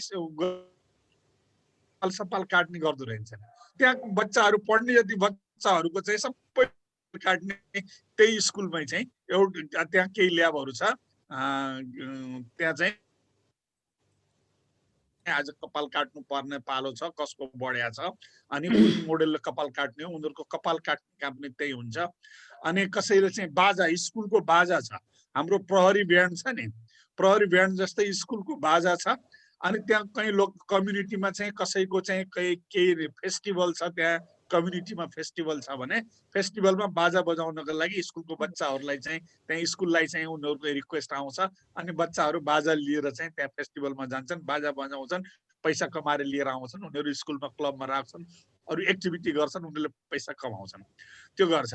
अनि स्कुलमै बिरुवा रोप्छ, बिरुवा रोपिसकेपछि बिरुवा चाहिँ घर घरमा बेच्छन् उनीहरू, बच्चाहरूले लिएर जान्छन्, प्यारेन्ट्सले चाहिँ पैसा दिन्छन्, ल्याएर कोषमा जम्मा गर्छन्। स्कुलमै तरकारी फलाउँछन्, कौली फलाउँछन्, के फलाउँछन्, अनि बेच्छन्, घरमा लैजान्छन्, उधार लैजान्छन्, पैसा चाहिएन के चाहिएन, अनि उनीहरूले पैसा ल्याएर चाहिँ स्कुलमा बुझाउँछन्। त्यसो गरेर चाहिँ बच्चाहरू स्कुलबाट सिकेर पनि आउँछन्, तरकारी किनेर पनि ल्याउँछन्, कपाल पनि स्कुलमै काट्छन्, हैन, बाजा सजा बजाउने पनि स्कुलमै बजाउँछन्। भोकेसनल स्कुलको सिस्टम चाहिँ त्यस्तो चाहिँ त्यहाँ मैले देखेको थिएँ है कि। मैले अहिले यस्तो देखे जस्तो धेरै मान्छेहरूले नेपालमा शिक्षामा बसेका मान्छेहरू, मन्त्रीदेखि त सबैले देखेकै छन्। हामीले देखेका कुराहरू चाहिँ यहाँ लागू गर्ने सवालमा चाहिँ अब यो के नमिलेको हो, के नसकिएको हो, अब यो त हेर्दै गरौँला। यस्ता यो अनुभवहरू छन्। सजिलो हेर्दाखेरि, अर्कोले गरे हेर्दाखेरि सजिलो देखिन्छ, हामीकोमा चाहिँ अप्ठ्यारो छ। तर अब अघि चाहिँ रामचन्द्र सरले भन्नुभयो सहर र गाउँको ग्यापहरू जे छ हुन्छ। यो हाम्रो यही स्कुलमा हो के अरे, लेखेकै मान्छे सबै तालिम प्राप्त हुनुपर्छ भन्ने संसारमा चाहिँ लिपिको आविष्कार कसले गर्यो भन्दा जसले पढ्दै नपढेको मान्छेले लिपिको आविष्कार गर्यो, भाषाको आविष्कार गर्यो, जसले भाषै जानेको थिएन। पहिले चाहिँ मान्छे कम्युनिटीमा आयो, समाजमा आयो, समाजमा आइसकेपछि समाजमा उनीहरूले आफै भाषा बनायो, लिपि बनायो, त्यसपछि उनीहरूले सङ्घर्ष गर्दै गर्दै सिक्दै आएको कुरा। त्यहाँ सिक्ने कुरा जटिल कुरा हुँदै होइन नि त हामीले हेर्दै जाँदाखेरि। तर अहिले आएर हामीले चाहिँ के भयो भन्दा जम्मै अर्कैले जानेको छ, पढे लेखेको ठुलो मान्छेले मात्रै जान्दछ, माथिल्लोले मात्रै जान्दछ, उच्च ओहदाका मात्रै रहेकोले जान्दछ, नपढेका बाबुआमाले जान्दैनन् भन्ने हीनताको चाहिँ यो ग्रन्थि चाहिँ धेरै विकास गर्यो। यसलाई सुल्ट्याइदिनु पर्छ। आजभोलि चाहिँ यो सुल्ट्याइदिने कुराहरू जे छ विकास पनि भएको छ र सबैभन्दा भोगाई चाहिँ ठुलो अनुभव रहेछ। पढेर भन्दा पढेर बढ्ता जानिन्छ भन्ने कुरामा सत्यता धेरै रहेछ। अब यो चाहिँ सायद रामचन्द्रजीले आज बताउनु भएको कुराले सन्देश पनि यही छ। रामचन्द्रजी तपाईँलाई चाहिँ धेरै बधाई छ, तपाईँलाई चाहिँ धन्यवाद पनि छ, तपाईँको राम्रो प्रस्तुति छ र तपाईँ रामचन्द्रजीलाई मैले 50 वर्षभन्दा पछिको आज अर्कै रामचन्द्रको रूपमा चिने। तपाईँलाई खुसी लाग्यो ल, धन्यवाद। हस्, धन्यवाद सरलाई। हस्, दामोदर सरको नि केही छ, अनि अरू साथीहरूको पनि केही रामचन्द्र सरलाई जिज्ञासा प्रश्न छ भनेदेखि त्यो पनि उठाएर राखिदिनु होला, हामी त्यो पनि राख्न सक्छौँ। अब हामीसँग अझै 15 मिनट। हजुर दामोदर सर। सबैमा मेरो सादर नमस्कार। सबभन्दा पहिले त म रामचन्द्र सरलाई बधाई पनि दिन्छु र मैले उहाँको एउटा के हुँदो रहेछ भनेदेखि उहाँले आफूलाई एउटा शिक्षकको मात्र ओनरसिप लिनु भएन, उहाँले ओनरसिप के को लिनु भएछ भनेदेखि त्यो विद्यार्थी कुनै पनि, चाहे त्यो गरिब परिवारबाट आएको होस् वा धनी परिवारबाट आएको कुनै एउटा विद्यार्थी यदि स्कुलमा आउँछ र त्यसले शिक्षा हासिल गर्दछ, त्यसले स्किल जान्दछ, त्यसले स्कुलबाट नै अनुभव प्राप्त गर्दछ भनेदेखि इभेन्चुअली गएर त्यो परिवारको निम्ति मात्रै होइन राष्ट्रको निम्ति एउटा ठुलो एसेट बन्न जान्छ भन्ने चाहिँ नि यो सिद्धान्तलाई उहाँले ग्रहण गरेर है त्यो कुनै पनि नागरिक एउटा राष्ट्रको एसेट हो। त्यो नागरिकलाई हामीले प्रपरली चाहिँ नि शिक्षित बनाउन सक्यौँ भनेदेखि, त्यसलाई डिसिप्लिन सिकाउन सक्यौँ भनेदेखि, त्यसलाई व्यवहार उपयोगी चाहिँ नि शिक्षा प्रदान गर्न सक्यौँ भनेदेखि त्यसले चाहिँ नि गएर आफ्नो जीवन त आफै यापन गर्छ, उसले परिवारलाई पनि हेर्छ, उसले समाजलाई पनि हेर्छ र उसको कन्ट्रिब्युसन राष्ट्रलाई पनि हुन सक्छ भन्ने यो विश्वासका साथ उहाँले जुन काम गर्नुभयो, त्यो त्यो नै एउटा चाहिँ नि तारिफ गर्न, एउटा चाहिँ नि एडमायर गर्न लायकको चाहिँ नि क्यारेक्टर चाहिँ नि मैले उहाँमा देखेँ। र शिक्षामा हुनुपर्ने, शिक्षकमा हुनुपर्ने गुण पनि यही हो। शिक्षकले कुनै पनि विद्यार्थीलाई कस्तो चाहिँ देख्न पर्दछ भनेदेखि, मैले जे जति जानेको छु, मैले जे जति बुझेको छु, यो नयाँ पुस्ताले मभन्दा बढ्ता जान्नु पर्दछ, मभन्दा बढ्ता बुझ्नु पर्दछ र मभन्दा बढ्ता यसले समाजलाई दिन सक्नुपर्छ, राष्ट्रलाई दिन पर्छ भन्ने त्यो भावना लिएर जब विद्यार्थीको समक्ष ऊ जान्छ भनेदेखि हाम्रो समाजमा के छ भनेदेखि दुईटा कुरा, हामी जहिले पनि हामी अरूलाई गाली गर्छौँ, हामी परिवारलाई गाली गर्छौँ, हामी के विद्यार्थीलाई गाली गर्छौँ। तर जबसम्म हामीले विद्यार्थीलाई र परिवार जे जस्तो अवस्थामा भएको स्थिति छ उनीहरूको त्यो स्थितिलाई एक्सेप्ट गरेर, त्यो कन्डिसनलाई, त्यो सिचुएसनलाई एक्सेप्ट गरेर अब त्यसलाई कसरी बिस्तारै उँभो लगाउने भन्ने चाहिँ नि सोचमा गएर ती सोल्युसन्सहरू जबसम्म निकाल्दैनौँ तबसम्म केही हुनेवाला छैन। र म अब आफ्नो अनुभव,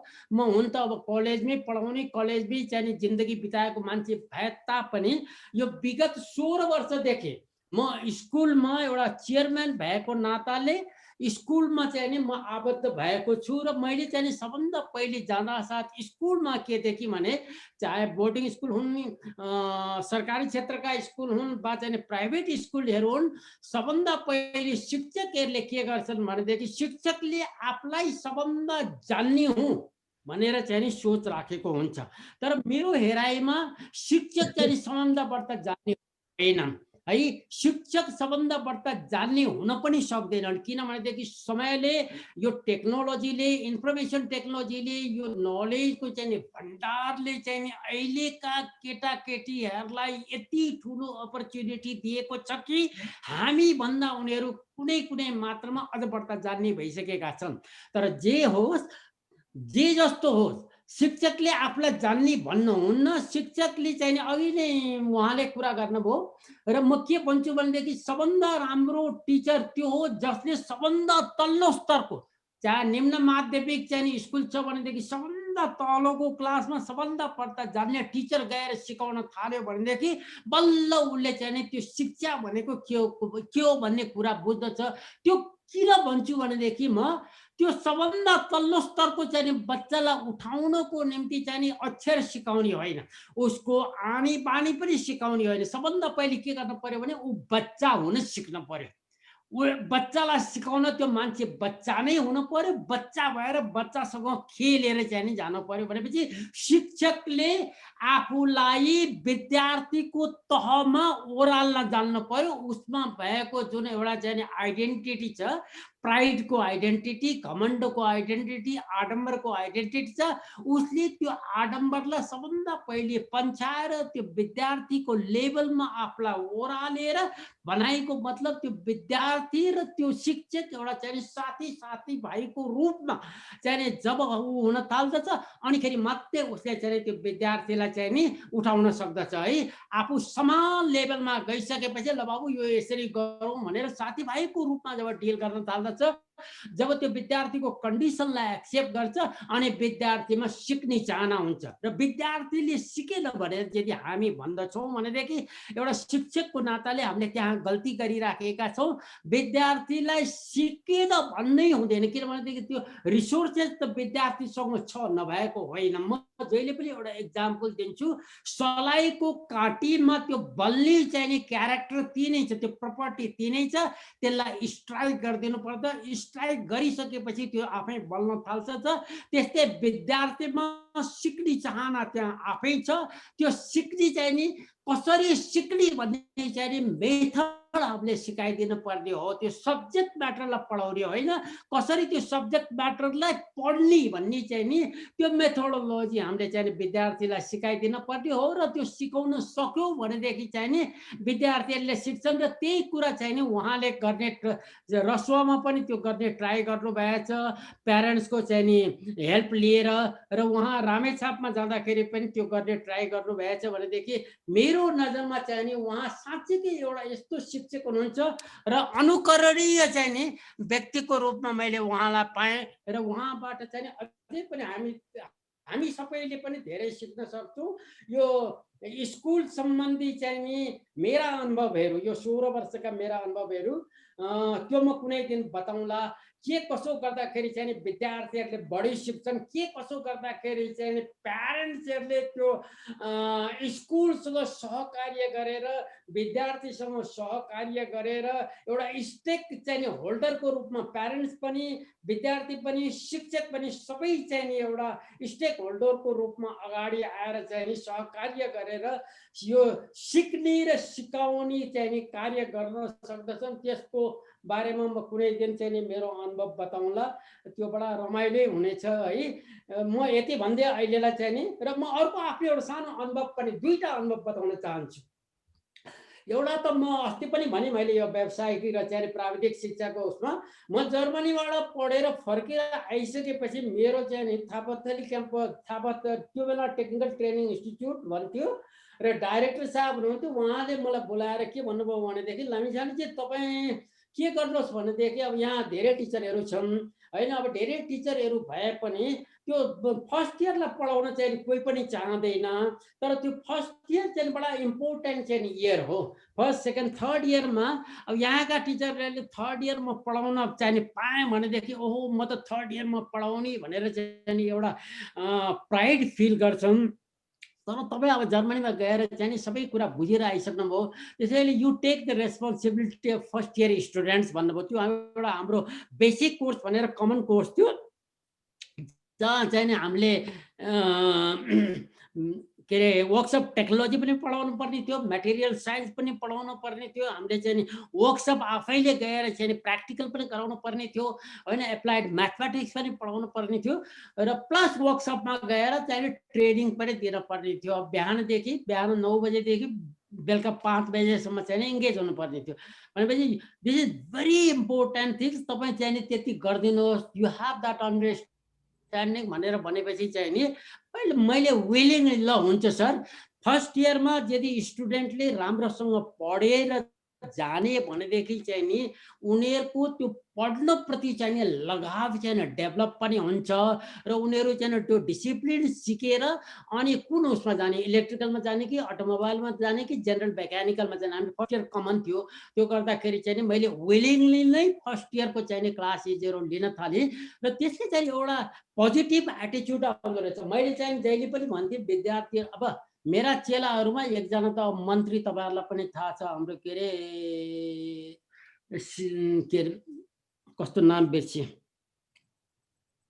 है, जेनरल एडमिनिस्ट्रेसनमा हुनुहुन्थ्यो। उहाँ मन्त्री भएपछि 2 चोटि मलाई बोलाउनु भयो, घरमा चिया पनि खुवाउनु भयो है। अब मन्त्री पनि भए, कोही जेनरल साहब आर्मीमा जेनरल पनि भए, अहिले पनि आरएनसीमा डाइरेक्टरहरू पनि छन्। तर त्यो बेलाका कुराहरू उहाँहरू सम्झनुहुन्छ र भन्नुहुन्छ। सरले हामीलाई 2-4टा कुरा सिकाउनु भयो। एउटा कुरा के सिकाउनु भयो भने समय भनेको के हो, त्यो समय भनेको एउटा रिसोर्स हो भन्ने कुरा चाहिँ बुझाइदिनु भयो। कुरा सिके पनि चाहिँ नि त्यो सिन्सियरली सिक्नुपर्छ र त्यो सिकेको कुरा कहिले पनि खेर जाँदैन। भोलि अर्को विधामा गएर चाहिँ नि स्पेसलाइजेसन हासिल गरे पनि तर त्यसले इभेन्चुअली गएर चाहिँ नि कहीँ न कहीँ कुनै न कुनै रूपमा चाहिँ नि काम गरिरहेको हुन्छ। भनेपछि यो नलेज भन्ने कुरा चाहिँ नि कुनै पनि विषयको नलेज कुनै न कुनै समयमा गएर सिक्यो कहीँ काम लाग्छ भन्ने कुरा पनि यस सरले सिकाइदिनु भयो। तेस्रो के कुरा सिकाउनु भयो भनेदेखि इमान्दार भएर काम गर्यो भनेदेखि हाइएस्ट बेस्ट पोसिबल एजुकेसन नलिए पनि त्यही एजुकेसनबाट आफूलाई बिस्तारै चाहिँ नि विश्वास गरेर अगाडि बढ्यो, क्वालिटीको किसिमको चाहिँ नि कार्य गर्न सक्यो भनेदेखि मान्छे चाहिँ नि उँभो लाग्दो रहेछ भनेर यो 2-4 कुरा चाहिँ नि हामीले सरबाट सिक्यौँ भनेर अहिले पनि मेरा विद्यार्थीहरूले भन्दैछन्। भनेपछि हामीले होइन सरले भन्नुभयो है, रमाकान्त सरले कि जापानमा कसरी उ गर्छन् भनेर, सायद त्यो प्र्याक्टिस चाहिँ नि म आबद्ध भएको स्कुलमा अहिले मैले गराउँदैछु सर, धेरै कुराहरू गराइराखेको छु, त्यो गराउँदैछु र त्यो गर्नुपर्छ भनेर प्यारेन्ट्सहरूलाई शुद्ध बोलाएर काउन्सिलिङ गरेर पुरा घरको काममा पनि विद्यार्थीहरूलाई चाहिँ संलग्न गराउन लागेको छु। प्यारेन्ट्स आर भेरी ह्याप्पी, एकदम खुसी छन् प्यारेन्ट्सहरू है। त्यो गर्नुपर्छ भनेर अब त्यो हेर्दै जाउँ के हुन्छ। ल मेरा अहिले यति नै भन्छु। पुरै दिन म मेरो पढाउने र पढ्ने विषयको अनुभव चाहिँ नि म पछि कुरा गरौँला। हस् सर, हस् सर, हस्, thank you very much sir. धन्यवाद सर। अब हाम्रो भनाइ केही छ, जस्तो गुप्ता सर र अम्बा सरले पनि एकचोटि यो हाम्रो आफ्नो क्षेत्रको स्कुलहरू, जस्तो गुप्ता सरले स्याङ्जामा र अम्बा सरले चाहिँ नि यता बैतडीतिरको त्यहाँको चाहिँ नि लोकल स्कुलहरूलाई चाहिँ नि हामीले केही चाहिँ नि सहयोग गर्न सक्छौँ कि भन्ने कुरा गर्नुभएको थियो। र मैले यो कुरो किन चाहिँ नि रामचन्द्र सरको अनुभव जुन राख्दाखेरि हामीलाई पर्ने कठिनाइहरू त्यस्तै हुन् र यसले चाहिँ नि भोलि त्यहाँ हामीलाई काम गर्दाखेरि पनि एउटा गाइडलाइन दिन्छ भन्ने लागेको छ। र केही प्रश्नहरू छन् भनेदेखि चाहिँ नि राखौँ त सरहरू। अमरदत्त सर केही छ हजुरको? हजुर सर, जस्तै यसो भयो होइन, मेरो त खासै कुरो त अब मैले अलिअलि मेरो यो डिस्टर्बेन्स पनि भयो, त्यति राम्ररी त सुन्न पाइनँ सर। यो स्कुलमा कस्तो छ भने हाम्रो अब पश्चिमतिरको अथवा सुदूरपश्चिमका क्षेत्रहरूमा पहाडतिर शिक्षाको गुणस्तर नै अब गुणस्तर चाहिँ कमजोर नै छ सर। अब विद्यार्थीहरू त्यही खास गरिकन अहिलेको समस्या के भने त्यही राजनीतिकरण हुनु र उनीहरूलाई शिक्षकहरूलाई नै शिक्षा दिनुपर्ने स्थिति, अनि त्यो शिक्षकहरूलाई चाहिँ नै अब के भन्छ उसमा कुनै आफ्नो ठाउँमा अर्को शिक्षकलाई राखिदिने, अनि त्यस्तो खालको शिक्षक पढाउने हुँदाखेरि कुनै 10 क्लासको बच्चालाई एकचोटि हेऱ्यो भने त्यहाँ चाहिने उसले नेपाली पढ भन्यो भने खुर्र पढ्न पनि नसक्ने खालको भएको छ। पहिला त्यो पनि हुन्थ्यो होइन। त्यसैले यो स्थितिमा शिक्षकहरू आफैमा पनि गुणस्तर नभएको कि भन्ने जस्ता छन्। अब बाँकी कुराहरू त अझ हामी अब त्रिभुजीय शिक्षाबाट पनि जो कुराहरू गरिराखेका छौँ र अब हामीले सक्दो सहयोग चाहिने त्यसमा पनि गर्नुपर्छ भन्ने किसिमका कुरा हुन् सर। अब खासै मेरो त अब पछि पनि उ गरौँला सर, सेयर गरौँला। मैले क्लियरली सबै कुरो पनि सुन्न पाइनँ। अनि कृष्ण आयर सर बरु केही भन्न चाहनुहुन्छ कि हाम्रो बैतडी सुदूरपश्चिमका कुराहरू त? गुप्ता सर भन्नुहोस् अनि त्यसपछि सर। ल गुप्ता सर अनि कृष्णबहादुर सर। हस्, नमस्कार सर। मैले रामचन्द्रको कुराहरू चाहिँ धेरै सुन्ने बुझ्ने रमाइलो पनि लाग्यो। मैले आफूले अनुभव गरेको कुराहरू चाहिँ के हो भने सर, अहिले जति पनि कुराहरू चाहिँ आए, अब पछि दामोदर सरले पनि त्यसमा एड गर्नुभयो सरले होइन, जस्तो अब हाम्रो रमाकान्त सरले चाहिँ एड गर्नुभयो। मेरो बुझाइमा म चाहिँ हाई स्कुल सकिसकेपछि आइएससी गरेर आएपछि मैले 4 वर्ष म आफै जहाँ हाई स्कुल गरेँ त्यो स्कुलमा मैले पढाएर त्यहाँको अनुभव पनि गरेको कुरा र पटक मैले भनिरहेको कुराहरू चाहिँ के भने, अहिले हामीले गाउँघरमा गएर चाहिँ हेऱ्यौँ भने, बुझ्यौँ भने त्यहाँको शिक्षाको चाहिँ अवस्था कस्तो छ भने सर, अथवा त्यहाँको चाहिँ एउटा ट्रेडिसन कस्तो खालको बसेको छ, मान्छेको बुझाइको सोचको स्तर कसरी विकास भएको छ भनेदेखि सही ढङ्गले होइन कि खराब ढङ्गले विकास भएको जस्तो मलाई लाग्छ क्या सर। एसएलसी 9-10 क्लास पढेपछि मान्छे केटाकेटीले घरमा काम गर्ने बानी बिस्तारै कम गर्दै जाने, एउटा बाबुआमाले चाहिँ छोराछोरीले पढिदियोस् भनेर चाहिँ काम कम लगाउने। तर छोराछोरीको चाहिँ टेन्डेन्सी के भने होइन अब हामीले काम गर्नुहुन्न अथवा हामी चाहिँ काम गर्न भ्याउँदैनौँ भनेर बिस्तारै कामबाट टाढा हुने, संस्कृति संस्कारबाट टाढा हुने। अनि अब उनीहरूले चाहिँ खाना पकाउने तरिका थाहा छैन, बोल्ने तरिका थाहा छैन, अथवा चाहिँ खेतीबारीमा काम गर्ने तरिका थाहा छैन। अनि खाने कुराहरू पनि अब पुरै जङ्क फुडले चाहिँ घेरेर उही बिस्किट मात्रै खाइदिने, चाउचाउ मात्रै खाइदिने, अरू कुरो केही नखाने अथवा कम रुचाउने, अब घरमा बनेको कुराहरू, त्यो खालको गलत संस्कारले समाजमा बढी घर गर्दै गएको कारणले गर्दा मैले सुवर्ण सरसँग राखेको कुराहरू र अब हामी गाउँतिर फर्केर गएर यही कुराहरूलाई चाहिँ हाम्रो आहार विहार कस्तो हुनुपर्छ, पढ्ने भनेको कुराहरू चाहिँ के हो, काम किन जरुरी छ अथवा काम कसरी सिक्दै गइन्छ, कस्तो कुराहरू चाहिँ सिक्नुपर्छ भनेर यी कुराहरूलाई पनि अब फेरि सिकाउनु पर्ने भयो भन्ने चाहिँ मेरो धारणा हो सर। अब यहाँ अहिले रामचन्द्र सरले जति कुराहरू चाहिँ राख्नुभयो एकदमै प्र्याक्टिकल कुराहरू चाहिँ अब गाउँका मान्छेले खोज्ने एडका कुराहरू, हाम्रो चाहिँ विचार भावना अथवा हाम्रो अरू कुराहरू भन्दा पनि पैसाका कुरा बढी गर्ने। म एउटै मात्रै अहिले आज उदाहरण दिन चाहेँ। अनि मैले मेरो भाइलाई चाहिँ, मेरो भाइ चाहिँ त्यहाँ गाउँको एउटा अब ऊ चाहिँ हो, अहिले एउटा त्यहाँको चाहिँ के अरे क्याम्पसको चाहिँ ऊ पनि छ, व्यवस्थापन समितिको अध्यक्ष पनि छ। मैले भाइलाई के भने हाम्रो गाउँमा एउटा चाहिँ वडा कार्यालयको नजिक अथवा हाम्रो घरको नजिक कतै त्यहाँ चाहिँ एउटा लाइब्रेरी खडा गरौँ भाइ। लाइब्रेरीका लागि म 1000-1200 किताब यहाँबाट ल्याउँछु, अनि वर्षपछि त्यसमा थप्दै जानु पर्यो। अनि एउटा लाइब्रेरीको कन्सेप्ट चाहिँ ल्याएर मान्छेलाई चाहिँ अलिक पढ्ने बानीको विकास गराउनु पर्यो भनेर मैले भाइलाई चाहिँ गरेछ। सल्लाह चाहिँ के भएछ भने लाइब्रेरी राखेर एउटा कर्मचारी चाहिन्छ, त्यहाँ बिहान बेलुका बस्ने मान्छे एकदमै पक्का मान्छे चाहिन्छ, अनि अब किताब दिएको अब ठुलै बजेट चाहिन्छ, सामान्य अवस्थाले त हुँदैन।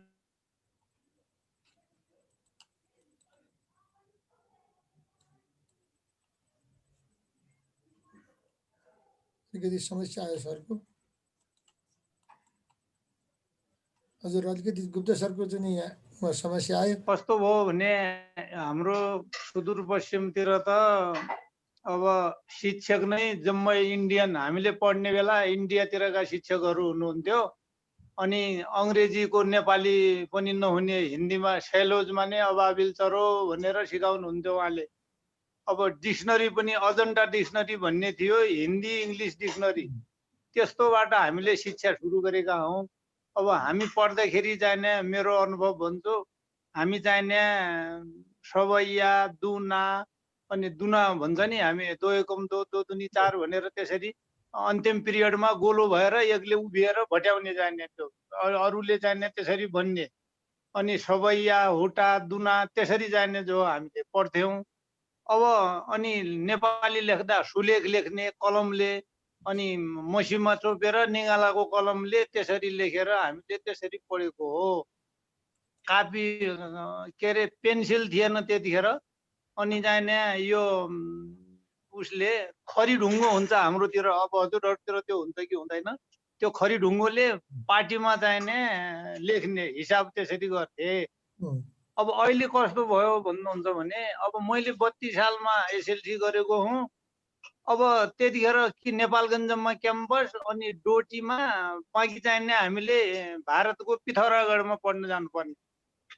अब त्यो जसको हैसियत छ त्यो त्यहाँसम्म पढाउने, उनीहरूले त्यसरी शिक्षा आर्जन गर्ने भए। नभएपछि त एसएलसी पास गरेपछि सबभन्दा बढी पढेको त त्यही हुने भयो।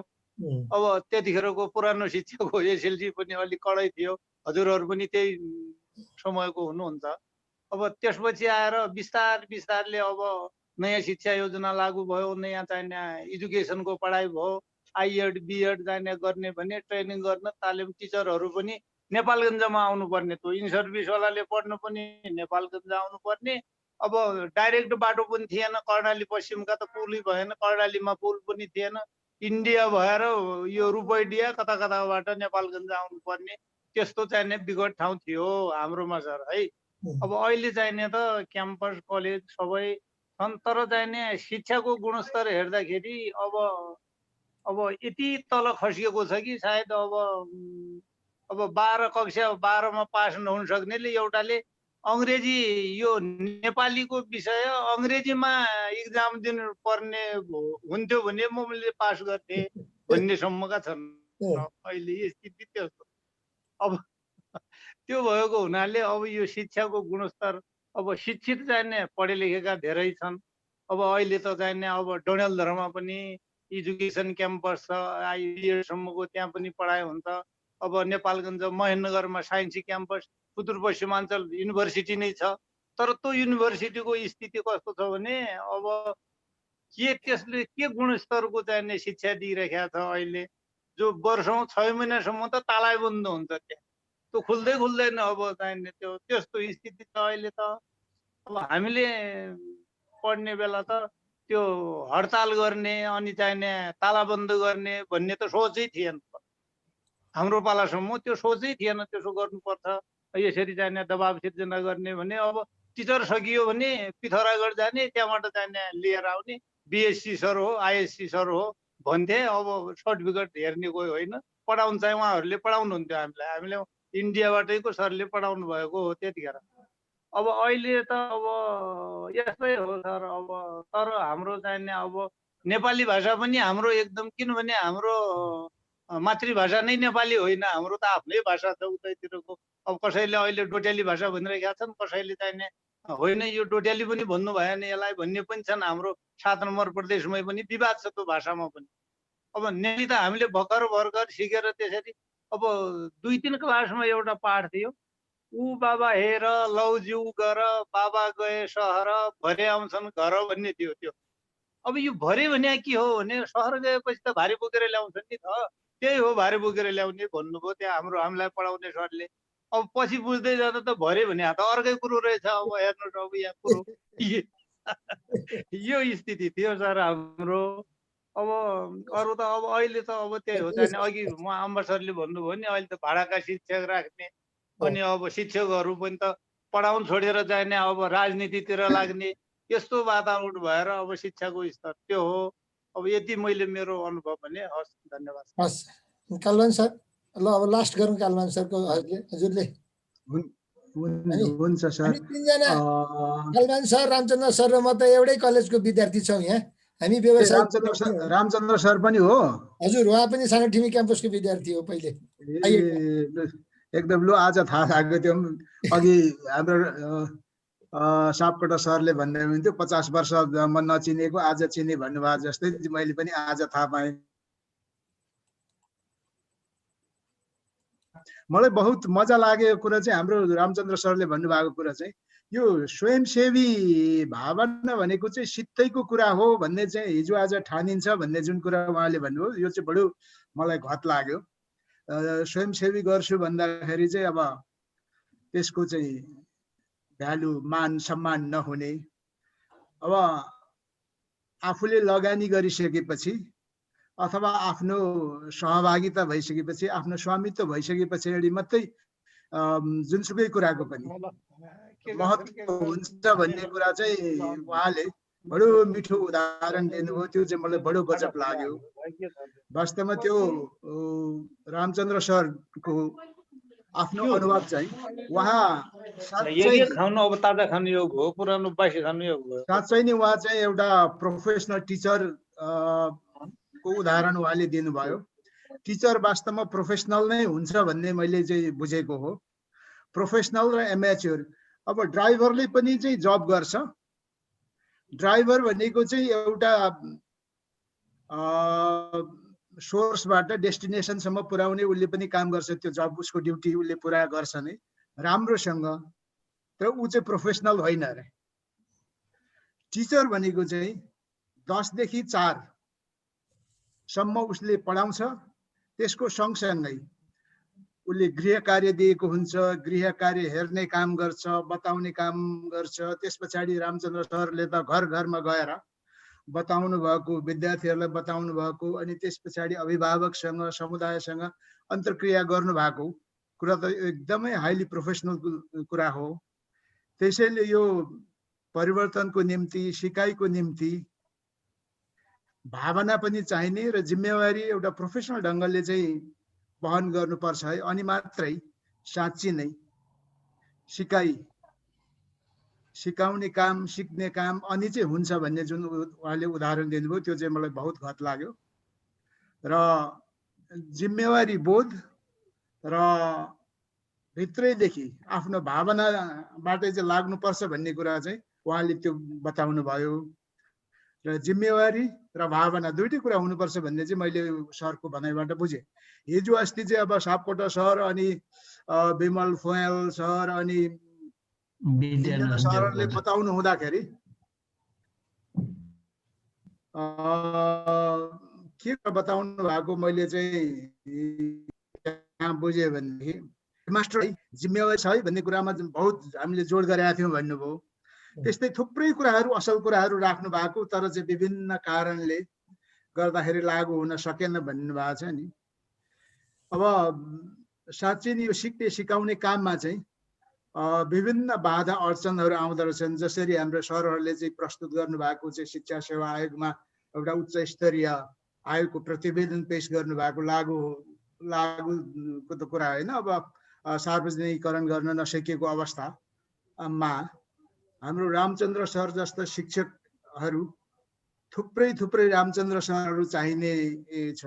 हिजो आज चाहिँ खालि यो स्वयंसेवी भन्दा पनि पैसाको भरमा सबै कुराहरू चाहिँ हुन थालेकोले गर्दाखेरि यो सिक्ने सिकाउने काम विकास परिवर्तनको कुराहरूमा चाहिँ ढिला सुस्ती भ्रष्टाचार हुन लागेको कुरा चाहिँ मैले चाहिँ महसुस गरेँ।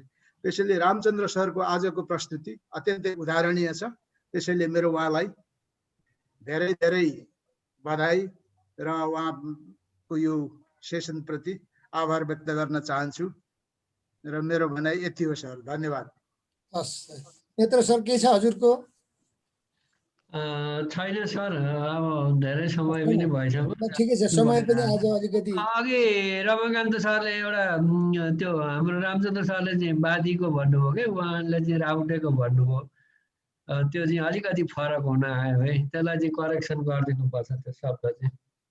होइन, छुट्टा छुट्टै कुरो भन्नुभयो। रामचन्द्र सरले भन्नुहुन्छ, रामचन्द्र सर होइन मैले बरु बादीको काम गरेँ, राउटेको पनि पऱ्यो भने कुनै दिन कुरा गर्नु म त्यो पुगेको छु भनेर कुरो गरेको। छुट्टै काम हो, अहिले बादीमा काम गर्नुभयो, राउटे सैनिक काम गर्नुभएको कुरा भन्नुभएको छ। तर अहिले पऱ्यो भने कुनै दिन छलफल गरौँला भनेको मैले। हुन्छ ल, धन्यवाद छ सर, एकदम राम्रो प्रस्तुति छ। तर्फबाट हाम्रो कालबान सरले रामचन्द्र सरलाई धन्यवाद दिइहाल्नु भयो। अब हामीले सुनिदिएकोमा रामचन्द्र सरले हामीलाई धन्यवाद दिने काम चाहिँ गर्नु पर्यो लास्टमा। ल रामचन्द्र सरले के धन्यवाद सर हजुर, हामीले हाम्रो तर्फबाट धन्यवाद दिइहाल्नु भयो। अब सरको पालो। आज अनुभूति गर्ने अवसर सुवर्ण सरले प्रदान गर्नु। बिहान यसो फोन गरेर त सर आज सरले जे हुन्छ त्यही भन्नुहोस् भन्नुभयो। म पनि त्यही हिसाबले खासै ठुलो तयारी नगरिकन खुला किताबको हिसाबले जुन प्रस्तुत भएँ र प्रस्तुतिकरण पछि कयौँ च्याट बसाएको कुराहरू Ramakant sir, Damodar sir, Kalban sir, सबै सरहरूले जुन यसलाई राम्रो भनिदिनु भयो। मलाई लाग्छ कि मैले राम्रै काम गरेको छु, यसले मलाई अरू बढी ऊर्जा प्रदान गरेको छ। मैले केही गरेको छैन म भन्दिनँ। मेरो एउटा बानी के छ, सब अरूले राम्रो भन्छ म राम्रो होइन किन भन्नु, ठिकै हो भन्नु पर्यो। र यो अस्ति हाम्रो योभन्दा पहिलोको सेसनमा रमाकान्त सर अरू सर पनि कुरा भएको थियो कि मलाई के लाग्छ भन्दा हामी त्रिभुजीय शिक्षा अनेक भनेको छौँ, एउटा सहजीकरण म्यानुअल बनाऊ। यो ट्रेनिङ नभनौँ कि ट्रेनिङ भन्नुभन्दा यो सहजीकरण भन्दा राम्रो हुँदो रहेछ। एउटा म्यानुअल बनाऊ। एनजिओले बनाउँछन्, के गर्ने उद्देश्य सोध्ने, के गर्ने, एउटा म्यानुअल बनाऊ कमसेकम एक हप्ता बढीमा एक महिनाको। किन अब म एक्लै यसरी हिँडेको थिएँ, एक्लै अरू सरहरू पनि हिँड्नु भएको छ, म मात्रै भन्न खोजेको होइन भने अहिले त यत्रो हाम्रो समूह भयो। हामी सबैले एउटा म्यानुअल बनाऊ र आफ्नो ठाउँमा के सकिन्छ एउटा एउटा उदाहरणको रूपमा सुरु गरौँ। खोजेर सबै होला र गरौँला भन्यो भने हाम्रो पाला हुन गाह्रो छ। के गर्न सकिन्छ त? एउटा उदाहरण गऱ्यो भने एकपटक यो हथौडा र चाबीको भेट भएछ, साँचो खोल्ने चाबी र हथौडाको। अनि हथौडाले भनेछ मैले डङ डङ त्यत्रो मेरो यो त बलियो छु, यसरी हान्दा पनि फोड्न गाह्रो हुन्छ, तँले गएर खुसुक्क फुकाल साँचो खोल्छ, के हो यो रहस्य भनेर सोधेछ। सोद्धा अनि साँचोले के भनेछ, तालचाले के भनेछ भन्दा तिमी बल प्रयोग गर्छौ, त्यहाँ द्वन्द्व सुरु हुन्छ, तिमी सके फोड्छौ, उसके जोगिन्छ।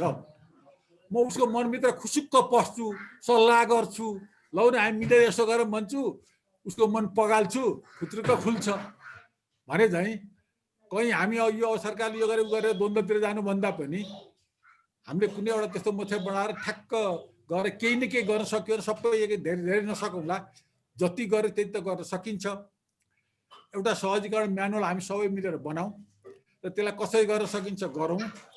र म एउटा के कमेन्ट गर्छु भन्दा रसो होइन रामेछाप मोडलमा आउने जाने खाने बस्ने व्यवस्था हुन्छ भने यो हाम्रो टिमले जहाँ बोलाए पनि म 30 दिन समय दिन तयार छु। साह्रै राम्रो प्रस्तावमा रामचन्द्र सरबाट है आउने जाने म खोल्टीमा पैसा हाल्दिनँ खोल्टीबाट पैसा झिक्दिनँ आउने जाने खाने व्यवस्था त्यो फेरि सबै मैले गर्ने भनौँ भने अनि उयो अर्को ताल हुन्छ मैले अघि नै भनिसकेँ त्यो भन्यो 30 दिनको समय दिन म जहाँ भने पनि तयार छु त्योभन्दा पहिले हामी सबै टिम बसेर म एक्लैले जानेको गर्नुभन्दा सबैको कुरो ल्यायो भने अरू राम्रो होला एउटा म्यानुअल बनाएर हामीले आफ्नो ठाउँबाट केही न केही सुरु गर्नु 2-4 ठाउँ 10 ठाउँमा भयो भने पनि केही गर्न सकिन्छ धेरै ठुलो खोजेर पनि भएन यो म अनुरोध गर्छु र मेरो सबैले जसरी मन पराइदिनु भयो म सबैप्रति आभार व्यक्त गर्दछु र फेरि पनि यस्तो पर्यो भने हामी सरहरूका कुरा सुनिएकै छ भन्दै मेरो भनाइ यहीँ टुङ्ग्यौँ पुनः एकपटक सबै सरहरूलाई धन्यवाद म्याडमहरूलाई पनि हस् अब ध्रुवजीले एउटा सानो कुरो केही राख्न खोज्नु भएको छ मैले ध्रुवजीलाई अनम्युट गरेँ ध्रुवजी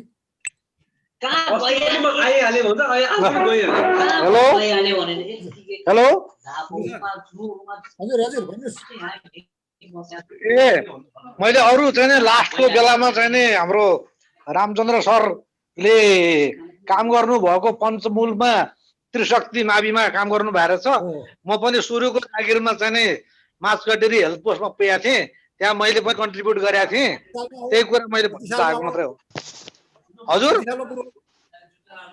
40 सालबाट म चाहिँ नि 42 सालसम्म बसेको थिएँ सर म 32-34 हो भनेपछि म छोडिसकेपछि रहेछ हो त्यो बेला